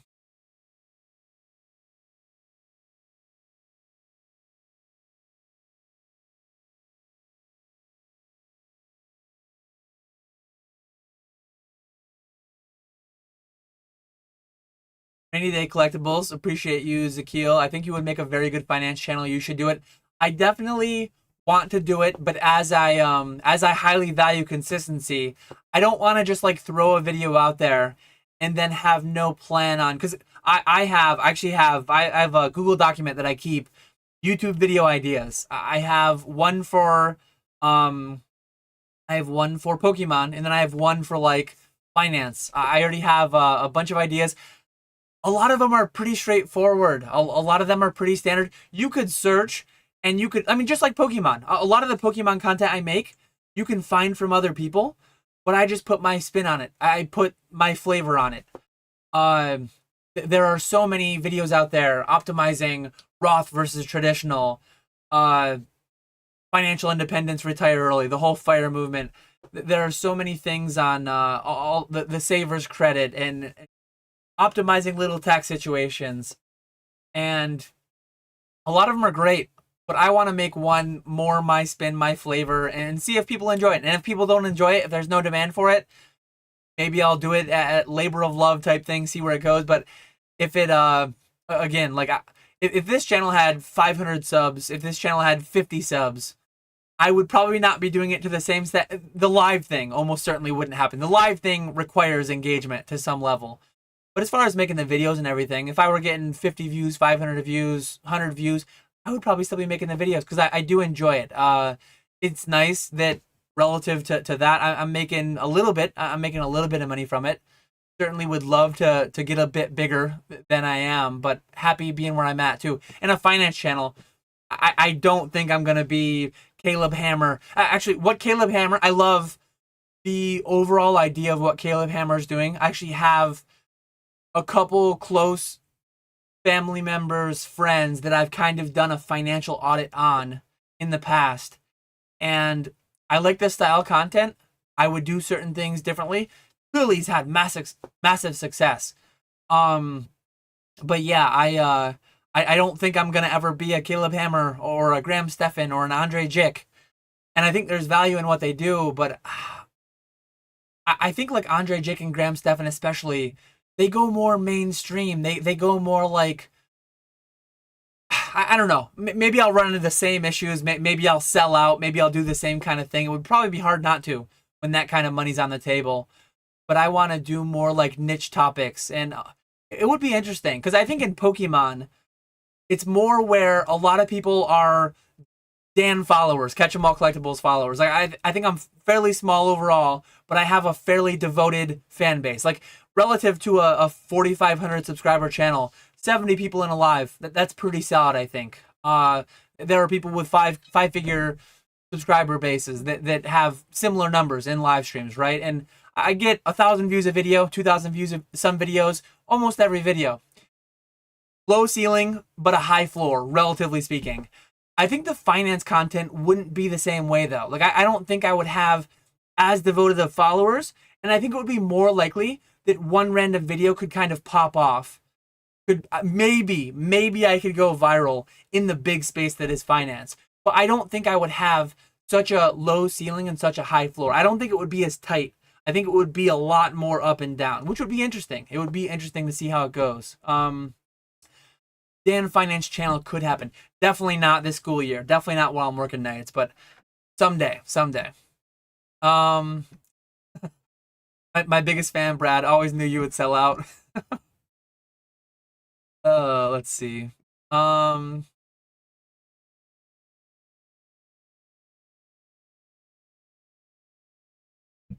why Dan do the I just got caught smirk when he said I got a sugar mama? It helps. Oh man.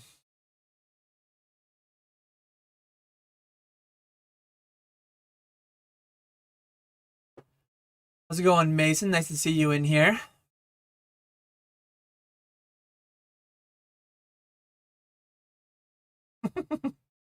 What kind of berry is Mason? A bitter berry, miracle berry, or mystery berry? Mason's a mystery berry, I would say.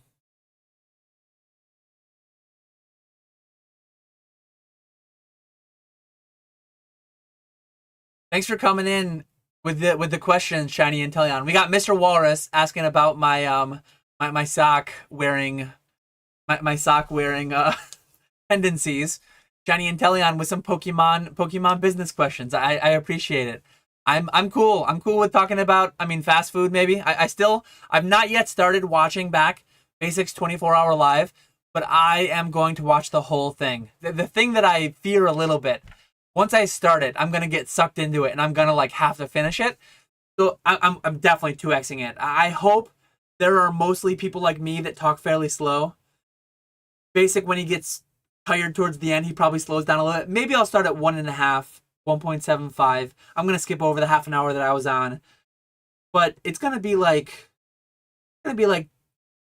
15 hours probably to watch it all at 1.5, 1.75 times. Um, if I work, I usually work from 9 till 1ish, so it'll take me 3 or 4 nights to get through, and then I'm gonna be building up a backlog of the normal content I watch. Like, I know Nostalgianomics and Pokemart USA just started a podcast yesterday. Uh, while I was live, they're probably done by now, but Cardboard Hands was just live tonight. I did watch Bierski while it was live with Chef. The Slab podcast, I'm 10 minutes into that. I just started that. That just came out. So much content. And then to have a 24-hour dropped on you and try to keep up with all that, it's tough. I don't know how people don't 2x stuff. Uh, there's no way I'm gonna make 300K on One Piece. I'm getting like I got 48 boxes wave one, 4 cases. I guess I made like 5 or 6 grand on that, which is crazy. It's crazy to make 5 or 6 grand in 2 weeks just selling my allocation. Pokemon was doing that for a little bit there. I mean, I was selling $900 Battle Styles cases week of release, but that's not sustainable. I'm not gonna make $1,000 a case every One Piece release. It just can't sustain. Uh, where are we at? Here we go. I'm getting close to the bottom. So if anyone's got any questions, feel free to leave them. I'm cool to hang out for a while longer if people are interested. But here we go. No, people are like I'm a little torn when I do launch. If when I do launch a finance channel, it, further down the line someday, I actually occasionally watch a little bit of barbecue YouTube content. There's a couple food truck operators. There's a couple barbecue establishment owners that have YouTube channels, and I watch those from time to time. Maybe I'll have a channel someday. Maybe I'll have the barbecue food truck dream will come true. But if I started a finance channel, I would be a little cautious towards saying, "Hey everyone, I started this finance channel. Go like and sub." And I don't want to just get like off the bat 500 subscribers, all Pokemon related, and then I don't know how the algorithm treats that. I don't know if it would be beneficial or detrimental, because I don't want to make Pokemon slanted finance content. I kind of do that here, right? Like I've done financial advice, I've done tax advice. I'm gonna do Catch 'em All Collectibles budget. If I make a finance channel, I will absolutely make a more in-depth history of Dan. I made the 10 years of eBay selling. When I make my budget video, and it might be two videos. It might be a budget video today, and it might be my 10-year financial history and how I was able to in 2014 set aside $5,000 to do this. And because even though this is a Pokemon channel, given that I'm a self-employed Pokemon business, my personal finances are very related to the business. Like it's very relative. It's very relevant, not relative. It's very relevant to my business. How much I spend every year, how much my cost of living is, like all those things. And if you live in a New York City apartment versus living in the woods in upstate New York, very, very relevant. Like what your baseline, kind of like my overhead. I don't have an LGS. I don't have overhead in that sense, but still like my living expenses are overhead to some extent. Like my business has to fund those. My household has to fund those. Sugar mamas does that side. But yeah, all that stuff is very relevant, and all that stuff is in the back of my brain when I calculate risk in different things in my Pokemon business. And so all that stuff is like super relevant. But if I make a Catch 'em All Collectibles household budget video on this channel, it's going to be a different video than a budget finance video on a finance channel. And it wouldn't happen a lot, but just how I work in a little bit of finance into this, just how I work a little bit of barbecue, a little bit of food into this channel, I would definitely work some Pokemon into that channel. I would definitely talk about the collectible space in some videos. I would talk about the merits of running a side business in Pokemon. I would talk about the merits of investing and speculating in Pokemon. And I would talk about the crypto that I've speculated in and bought and sold in a little bit over the years. And I think it would be a really interesting channel. I just don't have the time right now. So someday.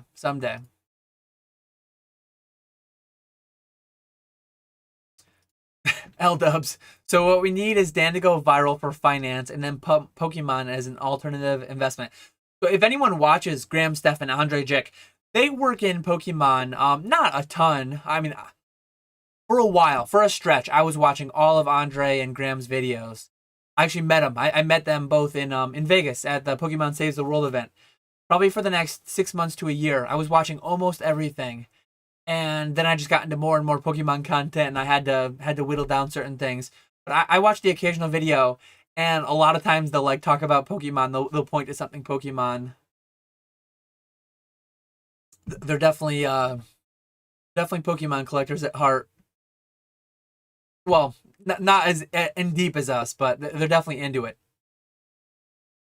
It's been a lot harder to buy raw and grade on eBay since everyone and their mother started doing it. Top cards I search now are all PSA graded, and the others are off-centered 100% nines. Yeah, I mean, there are definitely still people out there sourcing, and it's just math, right? Like, how much money hourly do you need to make if you can only source 5 gradable PSA 10 gradable cards an hour?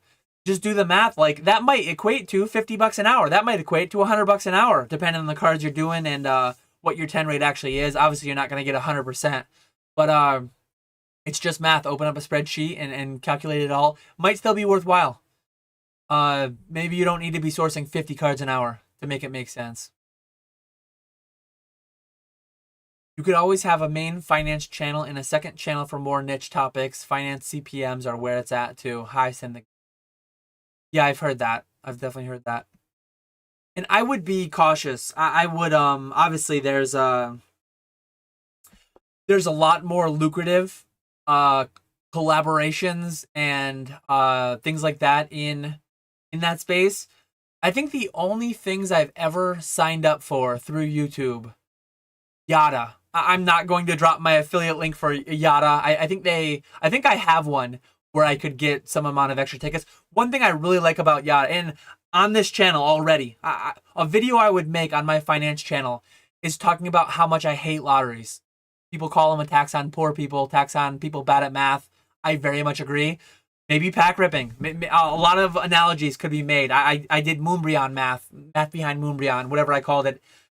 I did some videos a year or two ago, where I likened ripping packs and how many you'd have to rip and how many Moonbryons you'd have to pull back to back to whatever to equate the odds of winning the lottery, and a little bit of ranting, rambling about how much my distaste for lotteries and stuff is. But one thing I like, and I think there's certain countries, I think Australia might have a nationally run lottery type thing where it's like a savings account. You save money in a certain account and it pays some nominal interest fee. Like today's risk-free rate treasuries and the amount you can get in like CDs and stable income um vessels. I'm missing the word that I'm looking for. Stable income like vehicles, like treasuries or CDs. The risk-free rate today is like 5%. So think of an account that had millions of people, hundreds of thousands of people with thousands of dollars, tens of thousands of dollars, like overall billions of dollars. What they could do is they could pay a 3% interest rate to everybody, guaranteed. Low. Like you're selling yourself short by 2% over getting just a treasury or a CD or something. But then what they do with the additional, some amount of the additional, because they have to make money, they have to make profits, it goes into a fund. And once every 3 months, once every month, once every year, however you worked it out, people would win $50,000, $100,000, $1,000,000, like whatever you wanted it to be. You'd have to just do the math on it. Always advocating for doing the math. But Yada works that way. I opened an account with Yada quite a while ago. I think the way that it works, every day there's a drawing. I could win theoretically like $1 million. The odds are worse than the Powerball. So, but every $25 you have in it, you get a ticket. I put 10 grand in it, so I think I had 400 tickets. So I had 400 tickets into a lottery while I was earning some baseline nominal rate. I also had the chance for like a super high end. So one thing I really like about it, it incentivizes saving with that gambler's side in it. It's kind of like best of both worlds. Like you're not going to win the Mega Millions. You're not going to win the Powerball. You're not going to win the Yada $1 million. Somebody theoretically does. Somebody has, whatever. But you're not going to. We're not going to. But incentivizing saving instead of dumping $20 a week into the Powerball, $20 a week into the Mega Millions, scratch offs, things like that. It's just so sad how many people are destroyed over that kind of stuff. And like anything else, adults doing adult things with their money, they should be able to spend it how they see fit, blah, blah, blah. And I'm fully on board with that too. But it's largely the poorer, less educated, less financially savvy people who get sucked into those things. Same thing as casinos. Maybe same thing as like ripping packs blindly, trying to hit that Moonbryon lottery. Should have kept the feet content behind the paywall. uh Tosh Show. I actually have. I've watched all the Tosh shows. That's been a cool podcast. He's had he had his wife's gynecologist on one episode. It's like 30 minutes to an hour. He had some like animal spiritual healer thing, somebody who like talks to animals that have passed on. And I used to love the Tosh.0. So instead of calling his podcast Tosh.0, it's called Tosh Show, Tosh O. Kind of sounds like really, really funny. I like Daniel Tosh. Um, Z&G Emporium says Dan sounds salty. He hasn't won the lotto. I have never. I have participated in it in that I've gotten gifted tickets. I've never bought for self consumption. I'm trying. Yeah, I've never bought scratchers. Hmm. Maybe there was one time. I think there was one time that I won some amount on scratchers that I got as a gift, and I'm just like, $10, 20. Like, what is this? I'm just gonna re-roll it and see if I can win $1 million. Obviously, I lost it all. But okay, there's a couple people we buy scratchers for as gifts. We occasionally get them from certain people as gifts. But no, I'm not. I could rant for half an hour. I could rant for an hour on why I don't like the lottery and all that. And some of it's personal anecdotes, seeing certain people and people that I know that do it a lot and how it's detrimental to them. And but the the Powerball specifically is just like gross. Like to to affect millions of people negatively, taking money from millions of people, and then giving such ridiculous excess to one person. For one person to get $1 billion or hundreds of millions of dollars. Such excess. Like, that is not good for most people. Most people do that. A lot of people do that, and it ruins their lives. You find out who your true friends are. You find out who really like. I wouldn't even like. People wouldn't believe me. I wouldn't want if I could get $1 billion privately, secretly. Sign me up. Give me it. If I had to get $1 billion publicly, I'm not saying I would turn it down, but there would be a lot of cons to getting $1 billion publicly. A lot. I'm not saying I would turn it down. I'm not going that far. There would be a lot of cons to getting $1 billion publicly. The amount of people that you thought were friends, the amount of family that you thought you had a good relationship with, you would need certain people in your life. You would need to like give them an allowance. You would need to give them a stipend to for them to not resent you, for them to not loathe you. Going that far, you would not like. I wouldn't want any part of it, really, honestly. People aren't gonna believe me. Investment banker James over here, not gonna believe the Mexican fisherman saying such blasphemous stuff. But yeah, I not a fan. But going back to how it all came about, I have a Yada account. Let me see how much I can show without like doxing myself.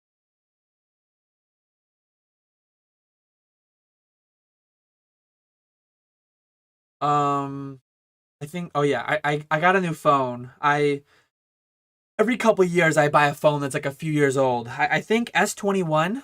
So I'm kind of usually I buy a phone that's like 2 years old. I think the S21 is 2 years old, and then I run it for 2 to 3 years.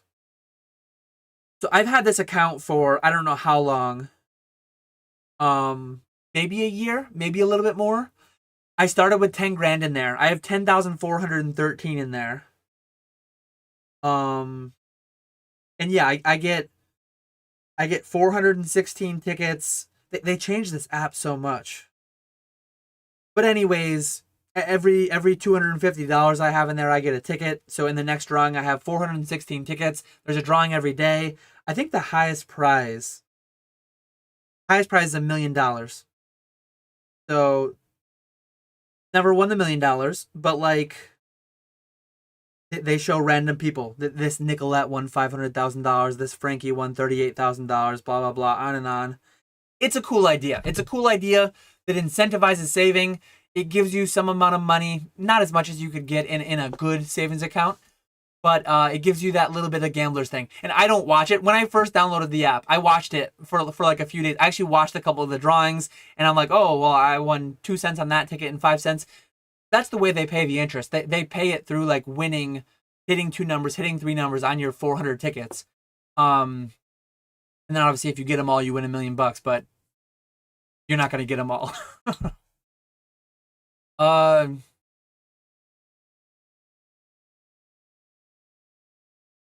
Let me jump to the bottom just to get the relevant comments. I'll go back up in a minute, though, and make sure I don't miss any questions.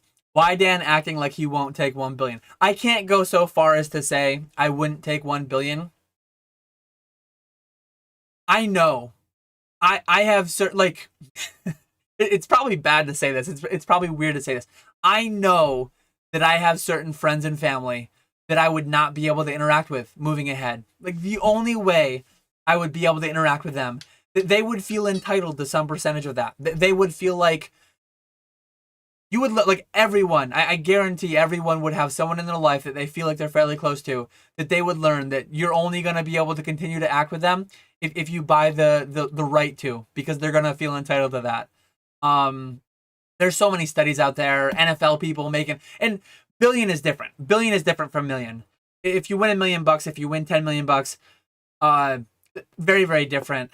A lot of those people like end up going bankrupt. A lot of those people end up losing it all and then having miserable lives, and like they have a couple years of fun and seeing what they could have, and then they just blow it all. Anyways, interesting topic in my opinion. I would have a lot of live streams or videos along those topics, those rants. So yeah, Danny, the interest rate, you'd have to calculate it mathematically, like, because it is not it's not directly paid out. I think it's all paid out through winnings. So your baseline rate that you get for all your money is only 0.2%, but on average you make 2.7% APY. So instead of 5, you're only making 2.7, which is not great. But theoretically, you can hit $1 million. I put it in as kind of like a fun thing just to I think I used the affiliate link of Graham or Andre or somebody, and it's not the best place to have $10,000 by any means. It creates another 1099. It's stupid to have money in there, but I like the idea. I really like the idea. It probably has some amount of people who wouldn't otherwise have savings accounts having them. Maybe I'm thinking too optimistically. Maybe that's not actually happening. But I like to think that it is. I like the spirit of the idea. So I supported it by opening an account. If I ever win the $1 million, that'd be really cool. But I don't think that's ever happening.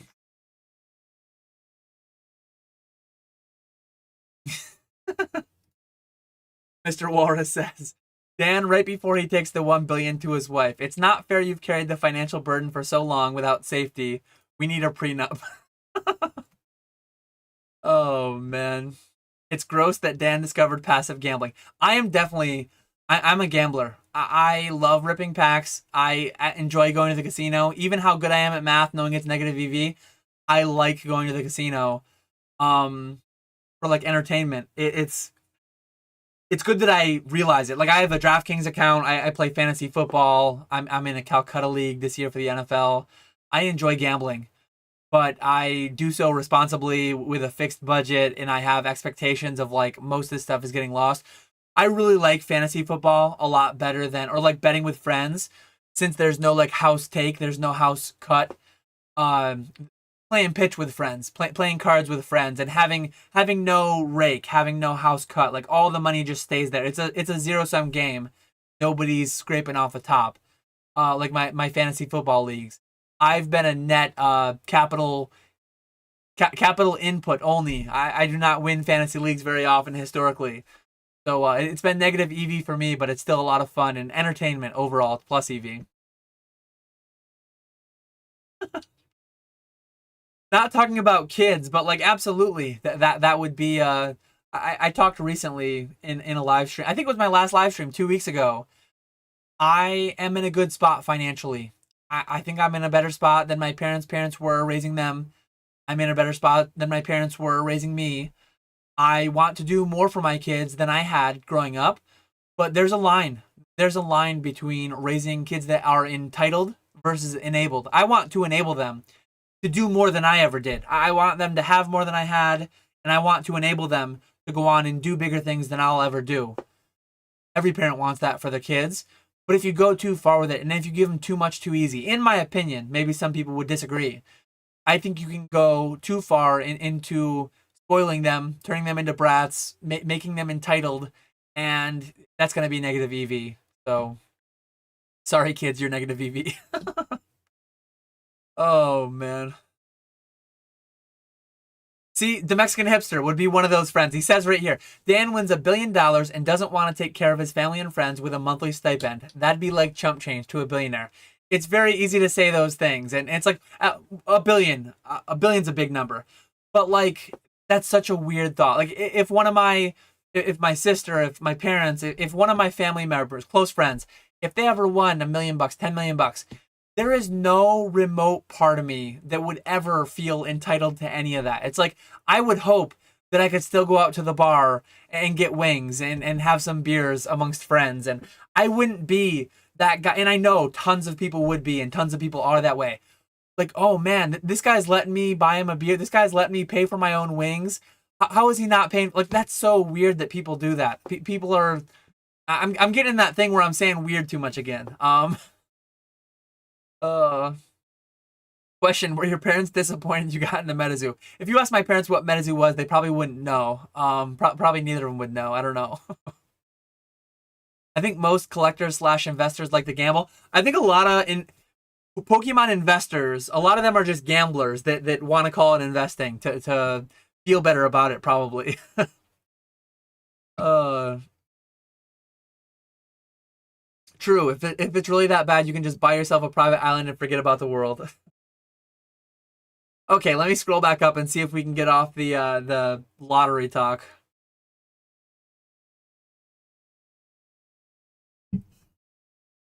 How's the Tosh show? Really good. Really enjoy the Tosh show. He's funny. Did you ever get any sorcery boxes, alpha or beta? Sold an alpha box the other day for 1,400. Getting wild out here. I heard PK talking about it. I've heard Old Card Shop talking about it a little bit. I know PK sold his off. He actually talked to me a little bit about potentially consigning it through my eBay consignment service, but he ended up selling it to a local, well, semi-local. I think he drove a few hours to like New York City.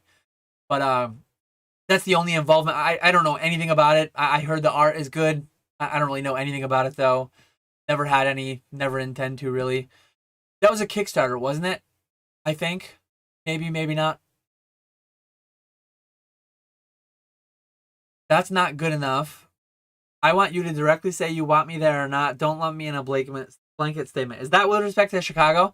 I don't want you there, Walrus. I need you there. How's that? I need you there. I need to see Mr. Walrus at Chicago Collecticon. Michael A says, hi, Dan. Any thoughts on the direction of the eBay Vault in 2024 with the fee changes? And do you think eBay will lower the $250 submission limit? I hope and I pray to Arceus every day. I hope they don't lower the 250.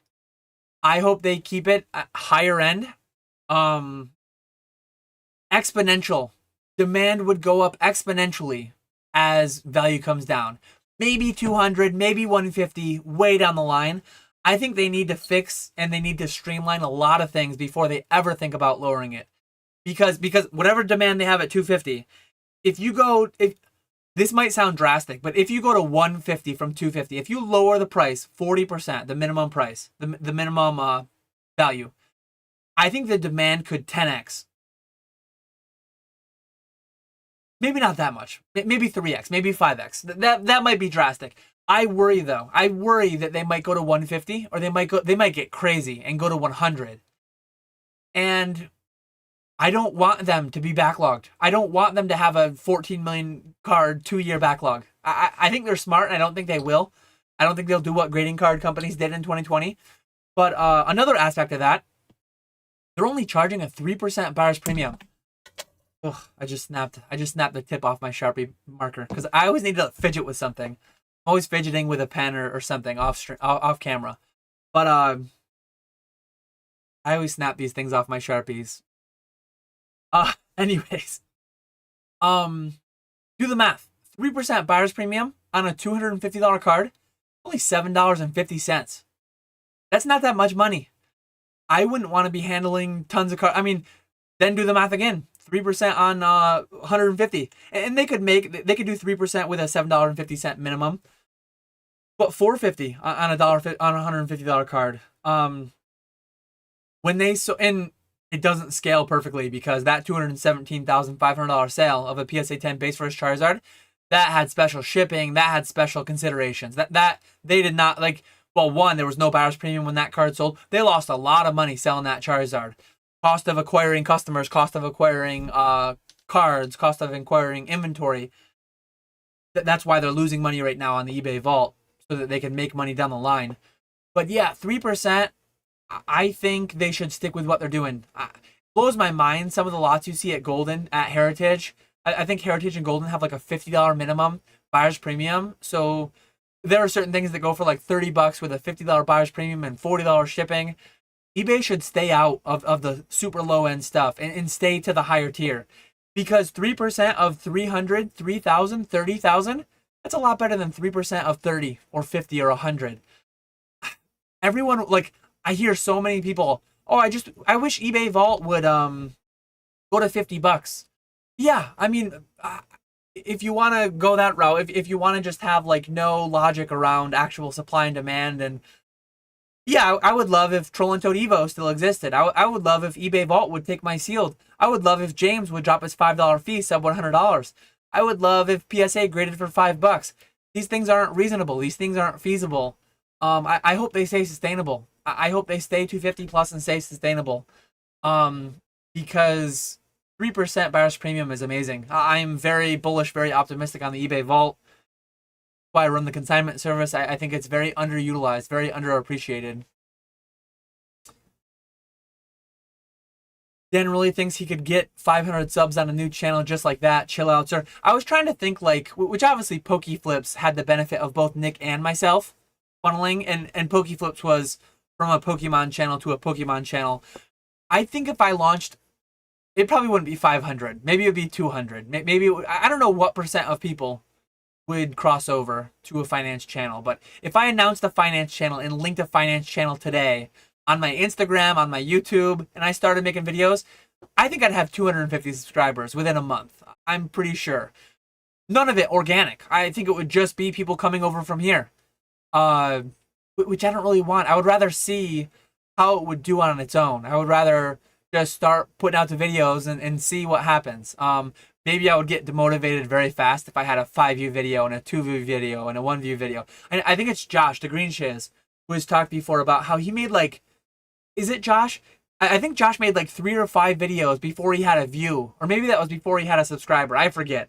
But he's definitely talked about it before. Like how many videos he made having to nobody almost. Could get demotivating, I would think. And it would be, I don't know. It'll be interesting to see how I do it if I end up doing it. L-dubs would also, a ton of people would be interested. If they went to $25 minimum tomorrow, a ton of people would be interested.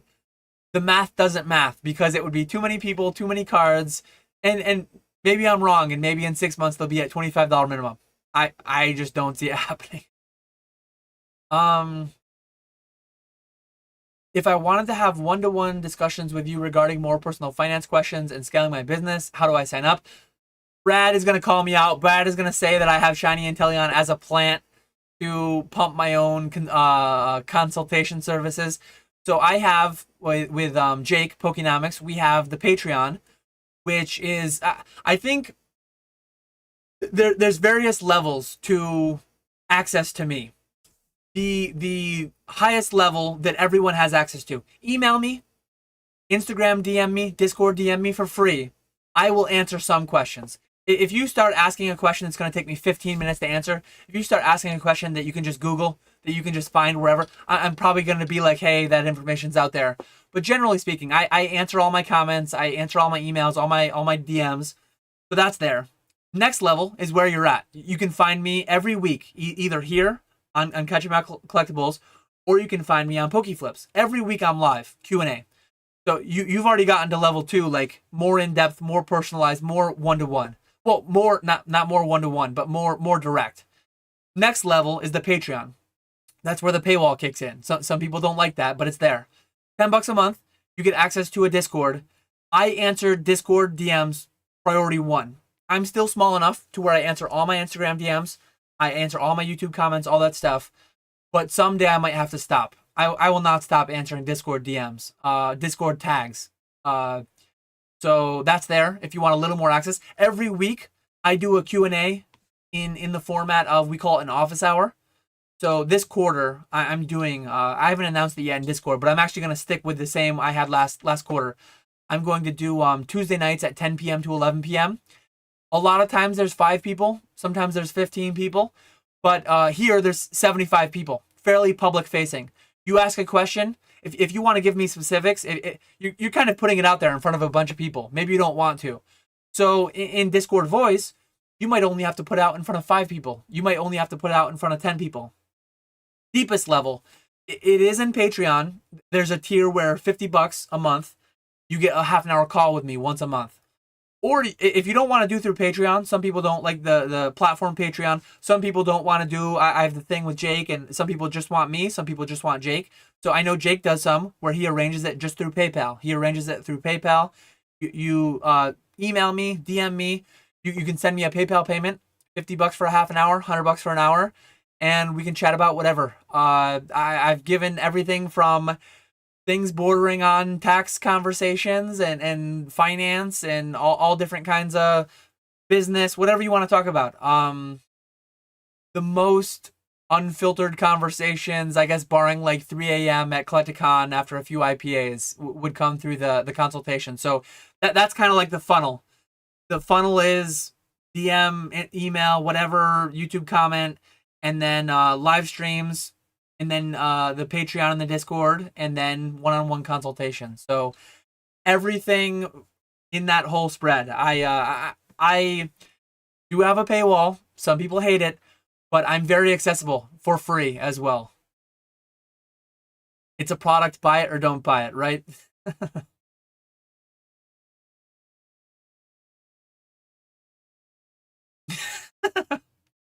He knows that this guy's a phony. His financial independence is his wife. Hit pieces that will release if he lets Brad know about his new channel. Andre did buy a complete PSA 10 Shadowless set. I assume he still has it. I don't know though. There we go. I can have a special guest appearance from the Pool Father to talk hotel business. Walrus is onto something. Whatever I name my finance channel, Brad's just gonna come out with a channel at the same time that says that is a phony, and he's gonna post solely react videos to every video I come out with. I will have, if or when I ever have a finance channel, I will make a video titled something like Sugar Mamas or Sugar Spouse. I need to figure out a way to make it more all encompassing, I guess. But I would have a video fully being transparent about my arrangement, or about how I have a wife who makes enough money because we live for very cheap. I mean, I know I have friends. I have single friends who live on twice what my family of 4 live on. Some of it is from being in big cities. Some of it is from very expensive tastes, very expensive. Some of it's a combination.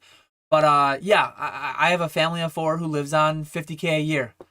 It's a lot more than some people. It's a lot less than some people. Again, just like the whole background, all that stuff I was talking about. Appreciate you, Sangawanda.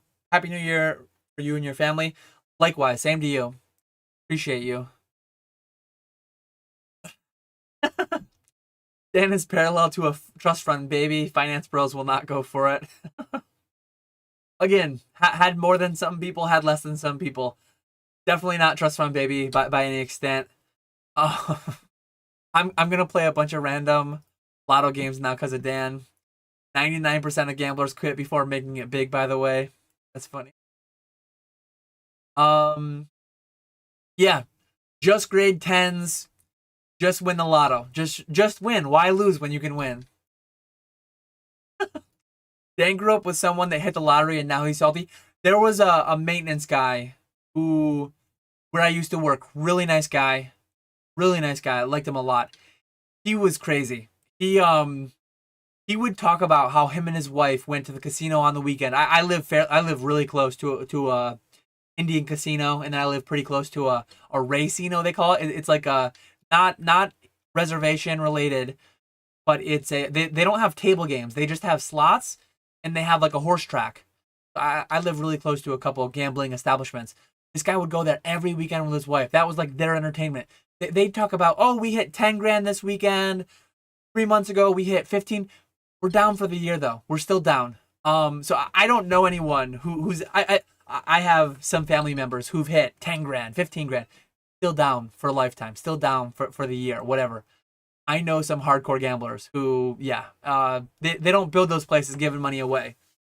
But I don't think I know of anyone personally who's ever like won a lot of money and is ahead in the game. Like most people I know who won a lot of money, it's because they gamble a lot and overall they're still way in the black. Or way in the red, sorry, way in the red. There we go. Wolf Father almost won the lottery once, got 2 numbers of 6.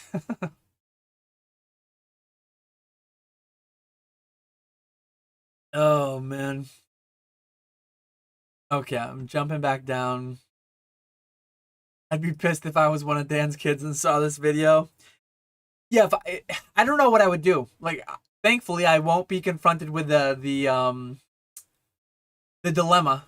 But if I were to win $1 billion, I don't think the best thing to do for a kid is to just hand them many, many millions of dollars. Especially like I have again some friends, some family, whatever.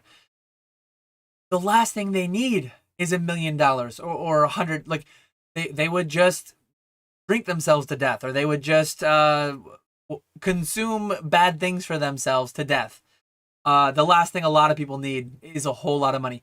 It sounds counterintuitive. It sounds like it doesn't make sense, but I think certain people will understand. And I would talk about this in a finance video. The last thing most people with money problems need is more money, because it's like unless you can give them more money forever. If you can give them more money forever, money then can fix money problems. Most money problems, though, are people just need to have a better relationship with money. Most money problems are people having a very bad relationship with money and consumerism and whatever else it may be. Personal finance and the psychology behind how people interact with money is a fascinating thing to me. And like, it's weird to call like money and finance a hobby, but it very much is like a hobby, maybe even a passion.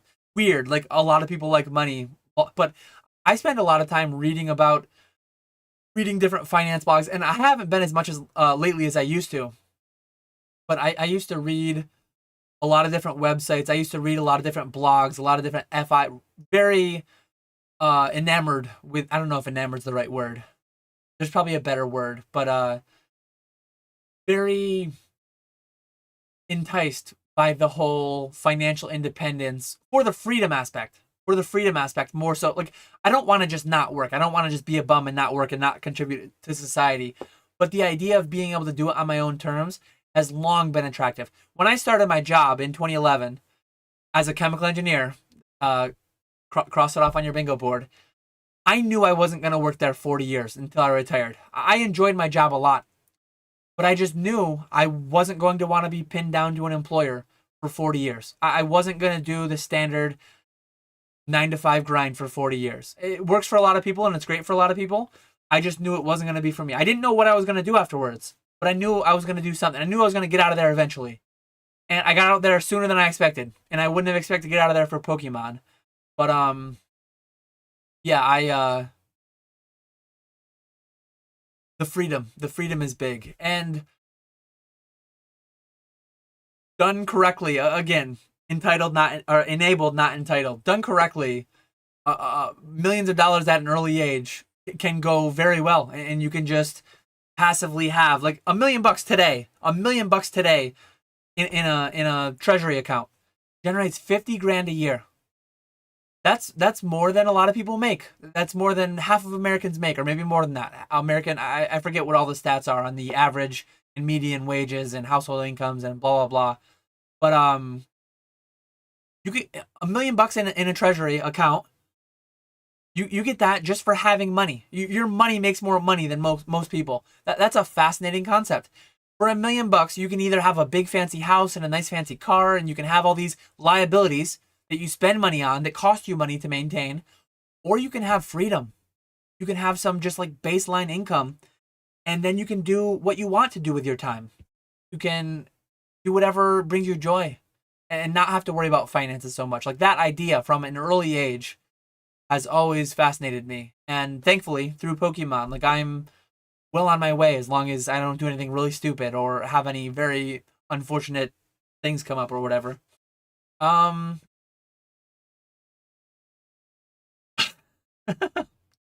if you get a billion and at least don't give me my $12 subscription I've spent, we're done. See how entitled Mr. Walrus? Even Mr. Walrus, very entitled. If everyone wants all the money they've ever given me back, I mean, with a billion, I could afford to pay it all back. I could literally afford to pay back every eBay sale I've ever made, every sale of every kind I've ever made, but I wouldn't. uh, so to Mexican hipster, how much would you pay? So you win $1 billion tomorrow. How much does your sister get? Because another thing, another dynamic that comes up, guaranteed. Oh, they get this. Why do I only get this? How do you get 50,000 a month? How do you get 50,000 a year? I only get 30,000 a year. How do you determine who gets what? And I don't think that's good for anybody. Thankfully, I'll never be a billionaire, and it'll never have to come up, and people won't have to be mad at me. But what do you think about PSA 10 Sun and Moon cards over the years? Overprinted? They're not overprinted. They weren't overprinted because supply and demand for the time, like they perform pretty well. They're doing pretty well right now. How they'll age 10, 20, 30 years from now, I have no idea. I don't have a crystal ball. I'm not investing in them. If I had a lot of them, I would only have a lot of them, a lot of money in them, if I had like all my other ducks in a row. If I had no debt, fully funded IRAs, 401ks. I have a lot of that. I pretty much have, and I'm still not investing in them. I would rather go S&P 500. I mean, I've made videos. I've talked about this. Productive assets versus speculative, non-productive collectibles. To me, productive assets win. I would love to make videos on the dividend aristocrats, and I covered them a little bit in a couple of videos here, but those were like over a year ago. Some point, dividend aristocrats, more finance will come back soon. Question, what gets you better experience, large individual sales or large volume and smaller sales? Both are great. I mean, small sales give you better experience for small sales. Shipping PWE and learning how to like when you're selling things for pennies or low dollars, you really optimize everything. You have to really get down your supply cost. You really have to streamline your processes. And I think small stuff is good for that. It's good for like paying mind to everything because you have to. Otherwise, 99-cent single, $1.99 single, those can very quickly become unprofitable if you're not paying attention to the small stuff. And then the big stuff is a whole different ballgame. How do you do a 4-figure, 5-figure, 6-figure transaction? How do you ship them? How do you pack them? How do you like? They both have value, but for different reasons. So I do a little bit of everything, kind of more like the jack of all trades than honing in on one niche. And that's the way that I've always going back to the whole shop class, going back to I like having the ability to be self-sustaining and do, even if I don't, like I just recently took my car to the dealer to get it serviced. And if you had talked to me years ago, I probably would have thought I always would be one to service my own car and do my own oil changes. But at this point, it's gotten more to like, I'm paying other people to do stuff, even though I could do it, because it just makes more sense to spend the time working on Pokemon generally, often, but still having that ability to do it if I need to or if I want to. I think that's big. And same thing in Pokemon. I want to know graded, I want to know sealed, I want to know raw. I want to be able to do a little bit of all of it. The only thing I hate about the eBay vault is how hard they make it to edit your listing. Yeah, the whole title thing is not amazing. I have access to a little bit different back end than the average eBay vault consumer does, though. So,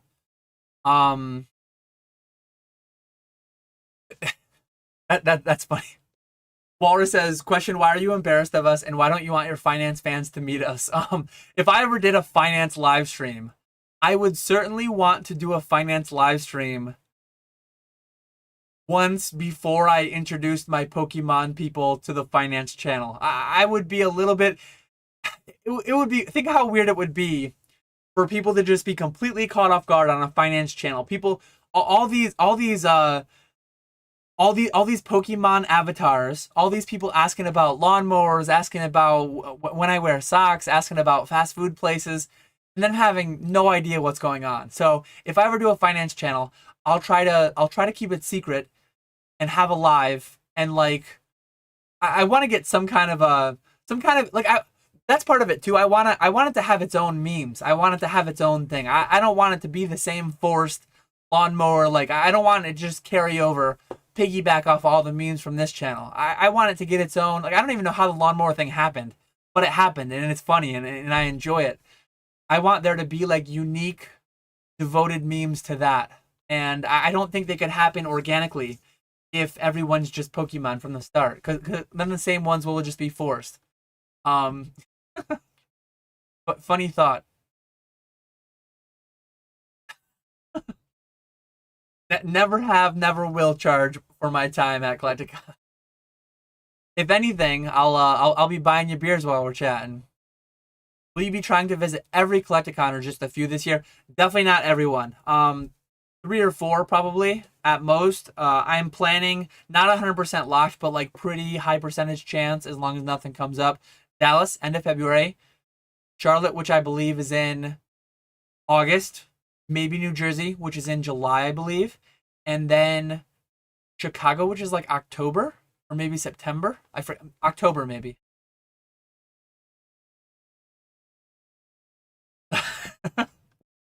I'm not pinning it all on you, Walrus. I'm just saying if I go live on a finance channel, and I mean organically, I might only have 3 new subscribers that come and join the live stream. I might have 20 Pokemon people that come and join, and then it's all good. I'm not putting it all on you, the whole lawnmower thing and whatever other memes come up. But it would just be a combined effort of everybody. Not even intentionally. It would just happen. And again, I want organic, fresh memes on the new channel. I don't want to just piggyback off the success of the current channel's memes. Um, let's see. Hey, what's up? Also, when I asked about your bad reviews, I didn't know you have been on eBay for like 20 years, so I totally understand over time you can't escape them negatives. Did you ask in this stream about the negatives? Occasionally I get people on eBay asking like, hey, what's the deal with your negative feedback? It's a tough question to answer on eBay. I think there's a certain type of people who's just more prone to leaving a negative, and you're gonna run into some amount of them over time. It's a law of large numbers, I guess. Generally speaking, most eBay interactions go well. Oh, some of my negative feedback, probably the majority of my negative feedback, I earned them by doing something wrong. But some of them, like I did something wrong, I admitted to it, I fully refunded all, and then they still leave a negative, completely within their rights to do it. Some people do, some people don't. Like, there's no right or wrong thing there. But there are certain people. If I go and I look at all the feedback left for others on the people who left me negative feedback, disproportionately, there are just a lot of people who leave way more negative feedback than others. They are harder to please consumers. And generally speaking, they leave me a negative. Even if I earned it, I block them because I just can't make them happy. I'm less likely overall to make them happy. So I just remove the opportunity for them to buy from me again in the future. But yeah, 20 years, 70,000 items or whatever I've sold. It's going to happen from time to time. I think a lot of people get really down on their first negative, and you just can't let it. It sucks if you get a negative in your first 100 or first couple hundred and it keeps you down from like top rated seller or whatever. But eventually it all, I mean, I say eventually, but not for everybody. Not for everybody do you eventually get to where it dilutes enough to where it doesn't affect you. Not everyone's going to get to that scale, get to that volume. So I do understand stressing it a little bit, but at this point, I don't stress it anymore. I kind of wear them as a badge. One of my hopes, one of my thoughts, and I think it is true, I think it does work. I think my negative feedbacks deter some bad buyers from buying from me. If I can wear a few negatives as a badge of honor, and that is a deterrent from other people who disproportionately leave a lot of negatives to buying from me, and this is not cope. This is real. I'm glad to have a couple negatives so that those people that think that's a bad thing don't buy from me. Like, please don't buy. If you think a couple negatives on several thousand things is bad, please don't buy from me because I cannot please you. I cannot I cannot give you what you think you deserve as a consumer on eBay. Oh man. Um, Here we go. Poke Knowledge card. Question for you. Do you think I can land a CGC sponsorship for 2024? Highly doubtful. Maybe PSA. I mean, you have had that on. You are doing your work, doing your job to talk down CGC very heavily. Maybe BGS, maybe PSA. Probably not CGC, unfortunately.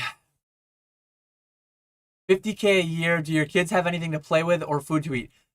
I have a bigger house than I would have bought my if it were up to myself on what to choose for a house. Only myself. I mean, it was up to me partially, and it's freaking full. These kids have so many toys. It's absurd. Especially right after Christmas. Oh my god! Like the house is full. The house is like they do not want for anything. They go on more vacations than my wife or I went on growing up. People, I don't know. Like some people just such good little consumers. I don't know how some people spend as much as they do. Again, I have some friends, single individuals, who spend 10K a month, 5K, 10K a month, more than my household spends. I don't know what it's on. Like we go out to eat a decent bit.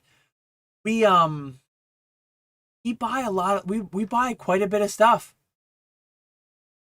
I don't know how people spend 100K in a year. I don't know how they do it. A lot of people it's like just going out to eat every night. Like we go out every couple of weeks probably.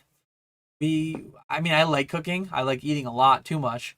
But we go out to eat I think once every couple of weeks is like a decent amount. We don't go out a ton. It's harder and it's kind of a pain in the butt with kids sometimes, but when my kids are older, we'll probably go out to eat more.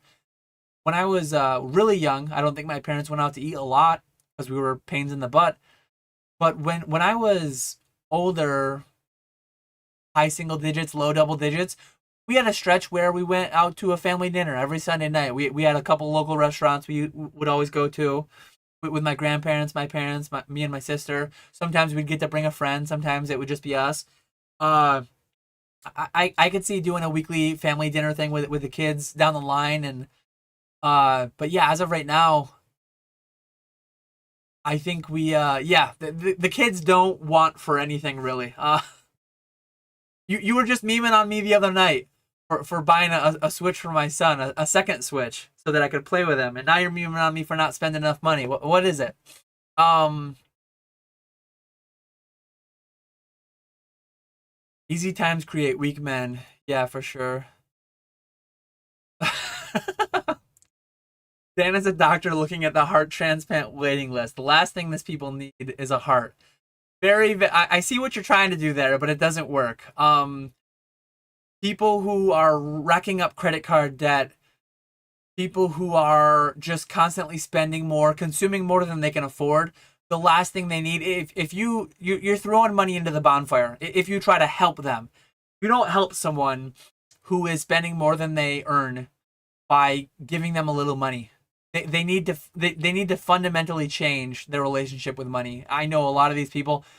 Probably the average American is one of these people. Consumer debt, amount of people who carry a credit card interest, a credit card balance, and all that. Like it's pretty crazy.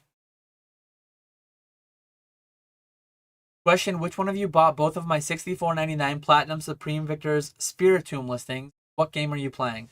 It wasn't me. Financial freedom is the goal for real, for sure.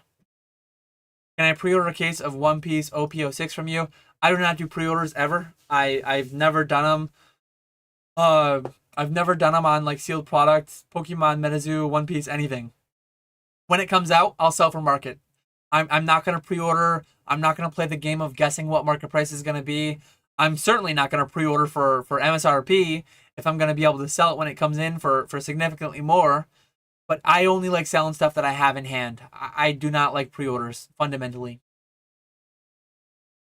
Bidmon Bay, how do I find a good CPA if I don't have a good network of people doing this where I am? uh this is where I have the fortunate thing where I know business owners local to me. I have people that I could ask who they use and stuff, my dad included.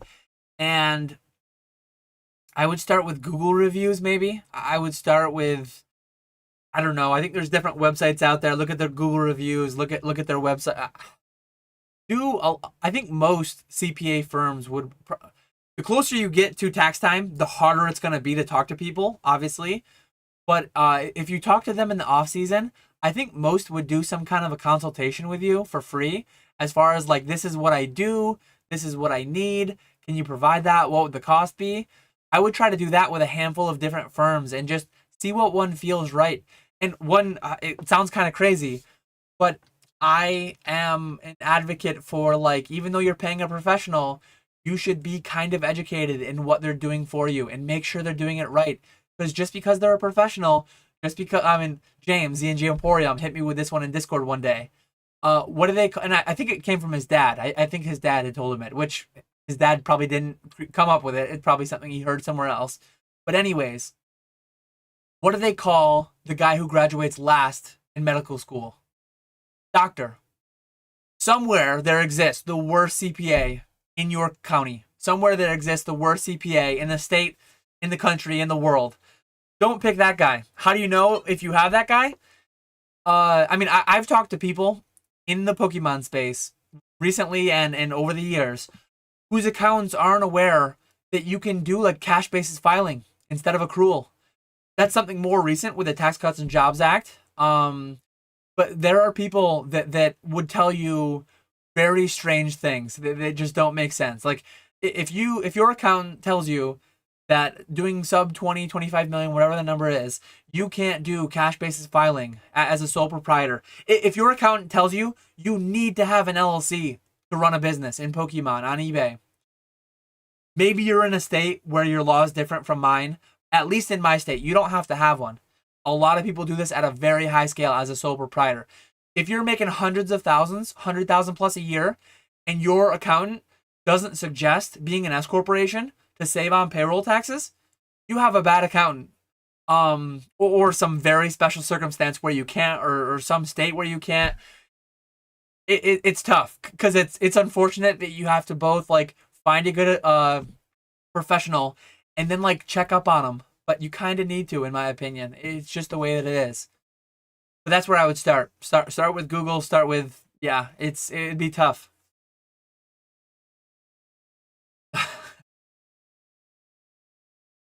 Question: how many 10-year-olds do you think you can take down if they come at you in waves of five every 5 minutes, no weapons? Um, a lot. Quite a few waves. I think I would make it many dozens of waves before I tired of physical exhaustion. Who needs the lottery when I have this sweet sign Dan promo? Fish 'em all financial bulls. I'll have to write down your name, Maz. So that in case I use Fish 'em all financeables, I'll have to hit you. I'll have to shout you out. What is the first feature on your new barbecue channel starting February 1st? If I ever did a barbecue channel, it would definitely be about like financing. It would be finance related. It would be about financing the business. It would be about sourcing the product, and just it would be about like the dollars and cents of it all, about the profit margins and about the hourly rates and about one thing that's crazy. It's crazy to me, like if you compare it to a restaurant, kind of like an internet retailer compared to a brick and mortar LGS. The low barrier to entry for a food truck is just, it's crazy that you could get a business up and running for like less than 50 grand, significantly less than 50 grand if you were savvy about it. Uh Relative to Pokemon, relative to an actual brick and mortar restaurant, such a low barrier to entry. And then like Pokemon is very capital intensive. You're buying product, you're grading it, you're tying money up for months and months. You're buying these huge allocations and selling them across weeks and months. And uh, barbecue, it's like you buy your fresh meat and stuff to you buy your fresh ingredients that week, and then you make the food. The way that I would do it would probably be like a weekend slash event type thing only. It wouldn't be like a 24/7 or 24/7. It wouldn't be a 5 day a week operation. It would be a couple days a week, weekend event style operation. And yeah, you just earlier that week you put it on your credit card, you buy all your materials, and then you sell it all, and then it's gone, and you do it again the next week, and you do it again the next. Like not huge carrying cost, not a huge financial burden to run a business like that. Very very stark difference from Pokemon.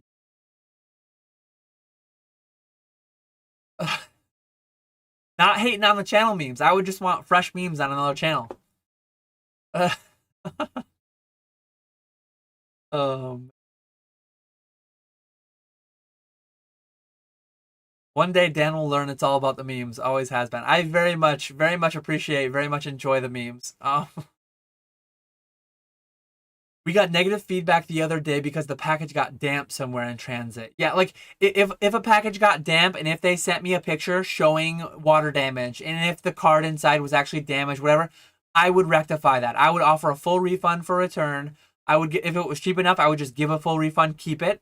I would offer to resend if I had multi quantity of it. Like I would sort that out. And then some people after all that would still leave a negative. And it's like, what do you want from me? It is what it is.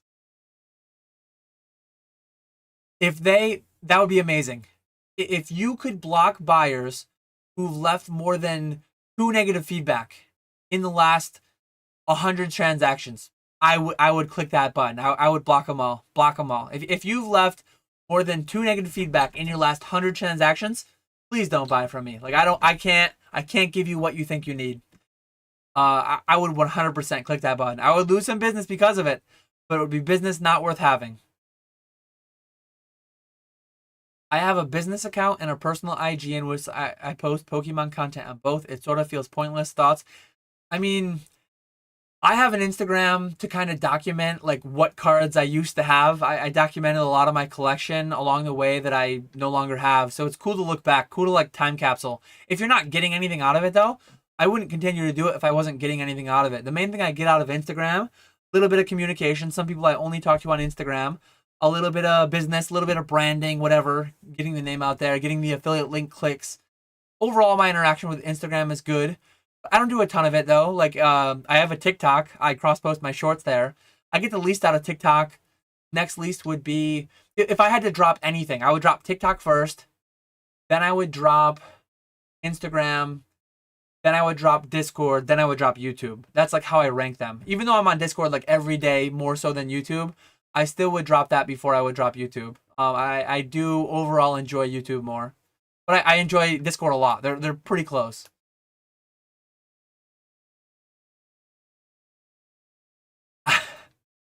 I probably should wrap up relatively soon. I actually see we're going on 2.5 hours. It's been a while since I've done a solo stream that's gone so well, but we've been up near 80 viewers.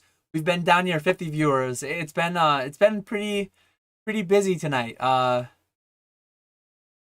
I block even when I earn the negative feedback because even when I earn the negative feedback, every time I make a mistake, I rectify it. In my opinion, if I like I just had a guy before I went live. I had a guy message. He bought my 12 booster pack lot. He lives in Alaska. Water damaged. It was in a USPS baggie, saying that things might have been missing, might have popped out. He messaged me. I said, "Hey, like, please open it. Let me know how it looks inside. What's inside." I might give him a full refund. I might send him 12 new packs for free. I might send him six for free if only six were damaged, or if all of them were fine. I would probably still offer something because of how damaged, how rare it is for that to happen. When USPS puts the bag on that says like, "Hey, something got lost," might all be here, it might not. Very rare, 1 out of 1,000 probably that I see it. So I'll take care of him. If I send him 12 free packs, if I fully refund him, and then he still leaves a negative, 100% that's a block. And I never leave people hanging. If people have an issue that I did something wrong, I always fix it. Always. So yeah, if they leave a negative after I fix it, I block them because I can't. I mean, I'm gonna make mistakes here and there. My opinion, if someone makes a mistake and they rectify it, that's all you can do. We're human. There's the meme that I'm a robot, but I'm actually not. I make mistakes. Wish I was a robot that didn't make mistakes. But all you can ask is that somebody fix it the right way, and I always do. And some people still leave the negative, so I block them. Sometimes you can get most feedback removed, but not always. If they know what they're doing, you can get it removed. Or if they don't know what they're doing and say something stupid in there, if they get emotional in the feedback, you can get it removed. But if they're like just honest about the transaction, if you call them enough, you can probably get a rep that will eventually remove it. I don't care enough to though. Like I said, I wear a couple as a badge of honor, and I hope it keeps bad buyers from buying from me.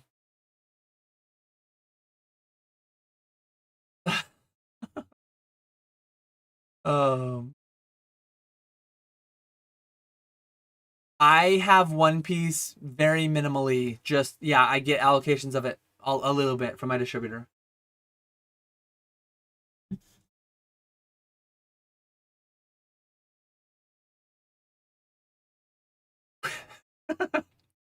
How about that username? Pooping Turtle 69. Thank you for the question. How do you compete with others for in-person deals if everyone else sells below market price and doesn't include sales tax? I don't sell in person locally. In person at card shows, I sell for market or slightly below. Like I'm fine selling for market or slightly below. Some people at collecticons, there's definitely a thing where you can have a pack for $8 that somebody else has for $10, just due to sheer luck. They sell before you do. Happens every collecticon. Happens every time. People within the same section. I could probably put one slab for $25 in one corner of my case, same slab in the other corner for 30. The $30 one might sell first. It would be a funny experiment to do. Um, People aren't going to go through and see everything all the time all at once. So a lot of in-person sales is just luck of getting the right person at the right time on the right item. I don't know what else old card shop sells above market. Oh man. Man cut down to one live, but is daydreaming about starting four new channels. Hey, we're talking about two new channels, Dan Finance and Dan Barbecue. Um, the barbecue one, if I had to guess, 10 plus years down the line. I don't see me doing that until my kids are teenagers at the earliest. Um, who knows? Life can throw whatever at you, and it could never happen. Might happen sooner. No idea. If you would ask me 5 years ago if I'd be doing Pokemon full time, I wouldn't think it was 1% chance or less. I wouldn't believe. I wouldn't ascribe much possibility to that happening. But someday the finance channel I could see happening within the next 5 years. I'd be shocked if it happened in less than 3 years. I just don't see that happening. I don't see me having the time to put to that. Those videos would require a lot more prep, a lot more research. They would be a lot more. They would be a lot more like probably the PowerPoint Dan style, which I really enjoy. A lot of charts, a lot of sources linked. I would link a lot of sources and um. But yeah, those videos would require a lot more prep, and I don't see me having the ability to do them. Finance channel, 5 years at the soonest, probably. Barbecue channel, 10 years at the soonest, probably. If I had to guess. Never a brick and mortar. Never a brick and mortar LGS. Never a brick and mortar restaurant. Where I live, I live in New York, which often is associated with a lot of red tape, a lot of government, whatever. Where I live specifically, I went to the county. I called the county health department. I've spoken with the individuals, at least as of years ago, as of 4 or 5 years ago. Minimal. It is not much. You need a commissary. So you need kind of like a home base that you stock your kitchen, your barbecue kitchen with, your food truck kitchen with. You need a commissary where you clean out the equipment, where you dump the gray water and all that stuff.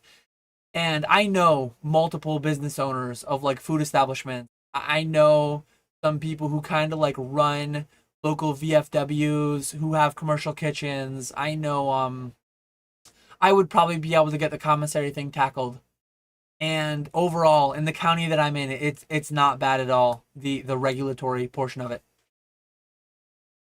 Yeah, 2.5 hours. I did not expect to be live this long. Why are you acting holier than thou like you've never left negative feedback? I've left negative feedback very infrequently. Let me look. I wonder if I would have to block myself. The 2 out of 100. Let me see my feedback left for others. Very infrequently have I left negative feedback. If they resolve it, I don't. I think the times that I've left it, I don't know if you can filter by negative. The times that I've left it, so I'm looking at page 1 of my feedback left for others. 200 feedback. Oh, but it's all as a seller. Can I see as a buyer? I don't think there's a way to look for only what I've left as a buyer. That's the issue. Obviously, I sell way more than I buy. But if they cancel an auction because it ended low, that's a negative feedback because they aren't rectifying it. If they make a shipping mistake, they ship me the wrong thing. If it breaks, if it gets damaged, I don't hold that against them. If they refund it, if they reimburse me, make me whole. But if they cancel the sale because that was actually one. I sold an item and I lost it. That was one that I did not make them whole because I sold them a buy it now item. It wasn't even an amazing deal. It was like a PSA 10 Bumblebee Pikachu for like $50. They auctioned for like 40 or 35, whatever it is. The person thought I was like out to get them. They said, "Oh, he canceled it because it went too low or whatever." It didn't go too low. It was a buy it now. That's what I priced it at. And he left me a negative. I canceled it because I genuinely could not find it. I bad inventory management. Sometimes I sell stuff at a con and I don't have it. Usually what I'll do is I'll take the packing, I'll take the shipping label that I already printed and I'll send out a couple of booster packs. I'll say, hey, so I don't fully make them whole because I can't give them an item I don't have, I can't find.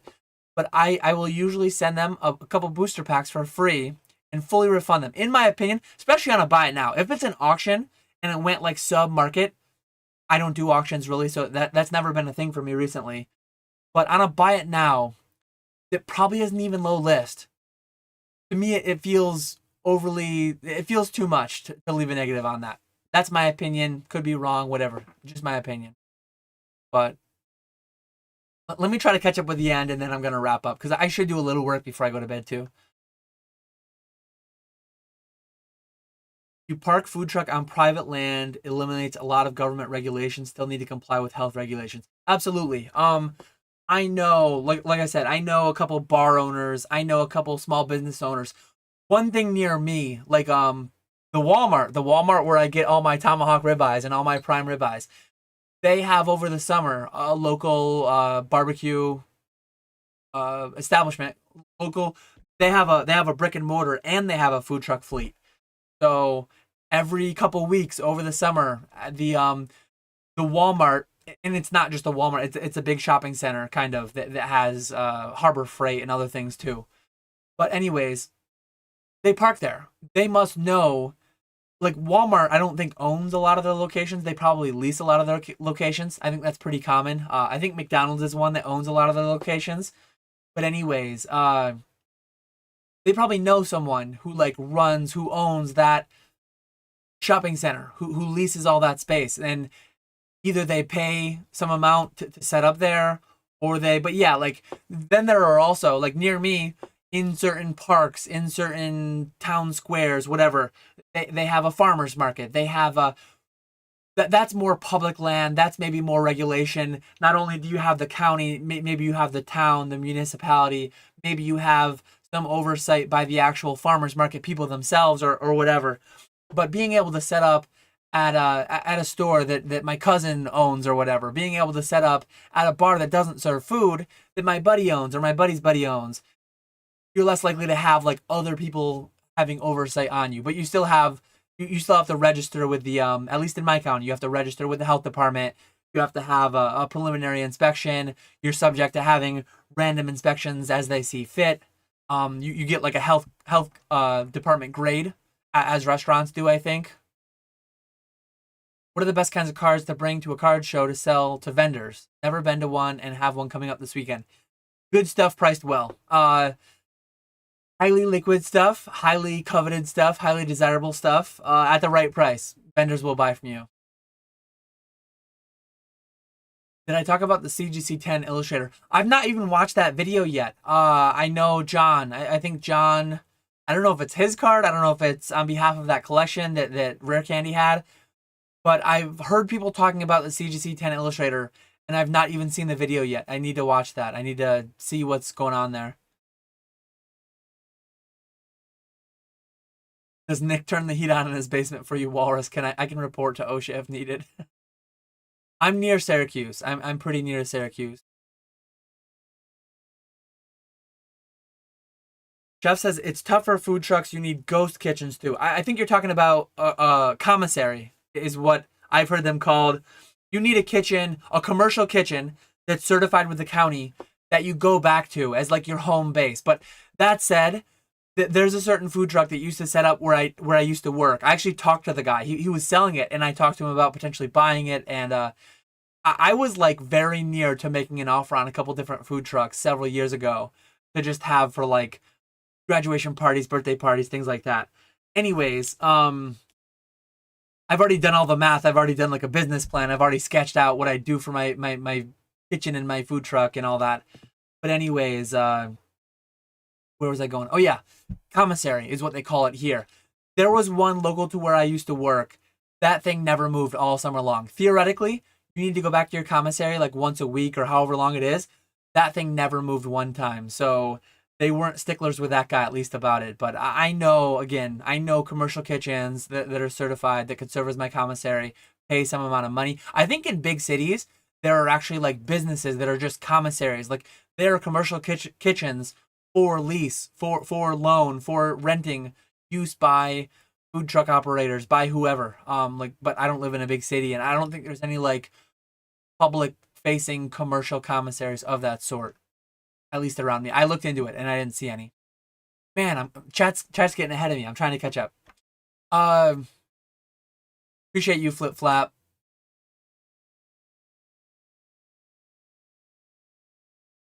Did you already give your thoughts on PK breaking CGC slabs and resealing them? Most cards that would be very lucrative to do would be very risky to do. Thankfully, there's so much money to make in Pokemon as an honest person that, generally speaking, people who opt to go for crime, people who opt to like scam people, they're pretty dumb. I don't think they can pull it off as well as someone who knows his stuff like PK, to be honest. And I think if you like start running the math, running the numbers, cracking these super low pop PSA 10s with the 10, 20 times multipliers from 9 to 10, the risk is just so high. It's not going to be like any more lucrative than just doing honest business in Pokemon. And you're risking jail time, and you're risking like being banned by PSA, being banned by eBay, being banned by whoever, wherever. Just not worth it a lot, I think. Question: after 48 months, my Substar doesn't upgrade. Do I start to get catch 'em all stock? uh, check it off the bingo cards. Bingo cards have to be full. At this point, this is a meat channel, let's be honest. I'm pretty close to Rome. Pretty close to Rome. I mean, it's not like a secret. My PO box is in Verona. It's publicly posted on my website. If you look at my PO box location, I'm pretty close to Verona. Oneida Walmart is where I generally go. I go to Rome Walmart sometimes.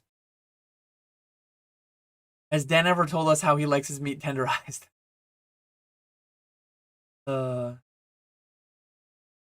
Catch 'em all meats.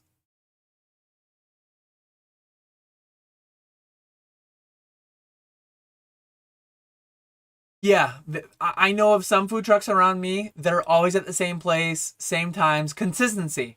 I would probably opt for like a dual type thing. Maybe it's every first Saturday of the month. I'm going to be here. And then I'll do random events too. Like maybe I'll do graduation parties, birthdays, things of that sort. Uh, I don't know. It's not fully fleshed out, but I would probably do some of both. And then there are events that there are like the county fairs, there are the state fairs, and a lot of those have much higher costs, much higher requirements, much higher oversight into your operation. But a lot of options, a ton of options in the food truck space, and exciting to think about someday. Someday. Meat in all gaming.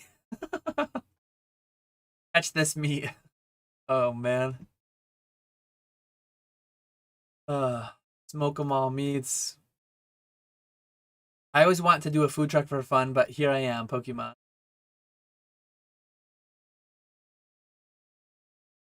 Scary Secret wasn't anything too massive, I don't think. It was basically that like light packs could have hollows in them, but probably not. I think he said his box, the lights were 21.3 and the heavies were 21.6-ish. I've always knew they varied pretty widely. That's the lightest heavies I've ever heard of. That's the lightest lights I've ever heard of. Most boxes I've opened really recently have been super heavy, where the heavies are 21.1, 21.2, and sorry, the lights are 21.1, 21.2, and the heavies are 21.5, 21.6. You need to be careful with loose packs out there. The majority of loose packs are going to be light, are going to be weighed light.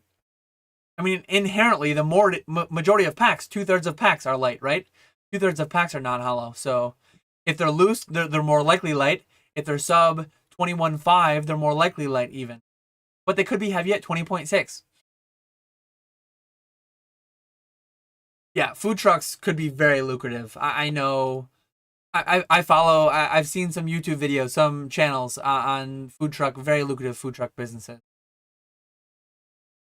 I don't plan on mass breaking One Piece. Absolutely, there's some people out there doing it, but like how many? How I don't think the hobby is gonna end. I don't think grading is gonna fundamentally end because I don't think this is that big. I think that's a little overly dramatic. When would you really start to see sales kick off on eBay? Would you say at least 100 items in your store to start gaining traction? Thoughts? So shout out to Daily Refinement and Tekken Sports. Those are great general eBay channels.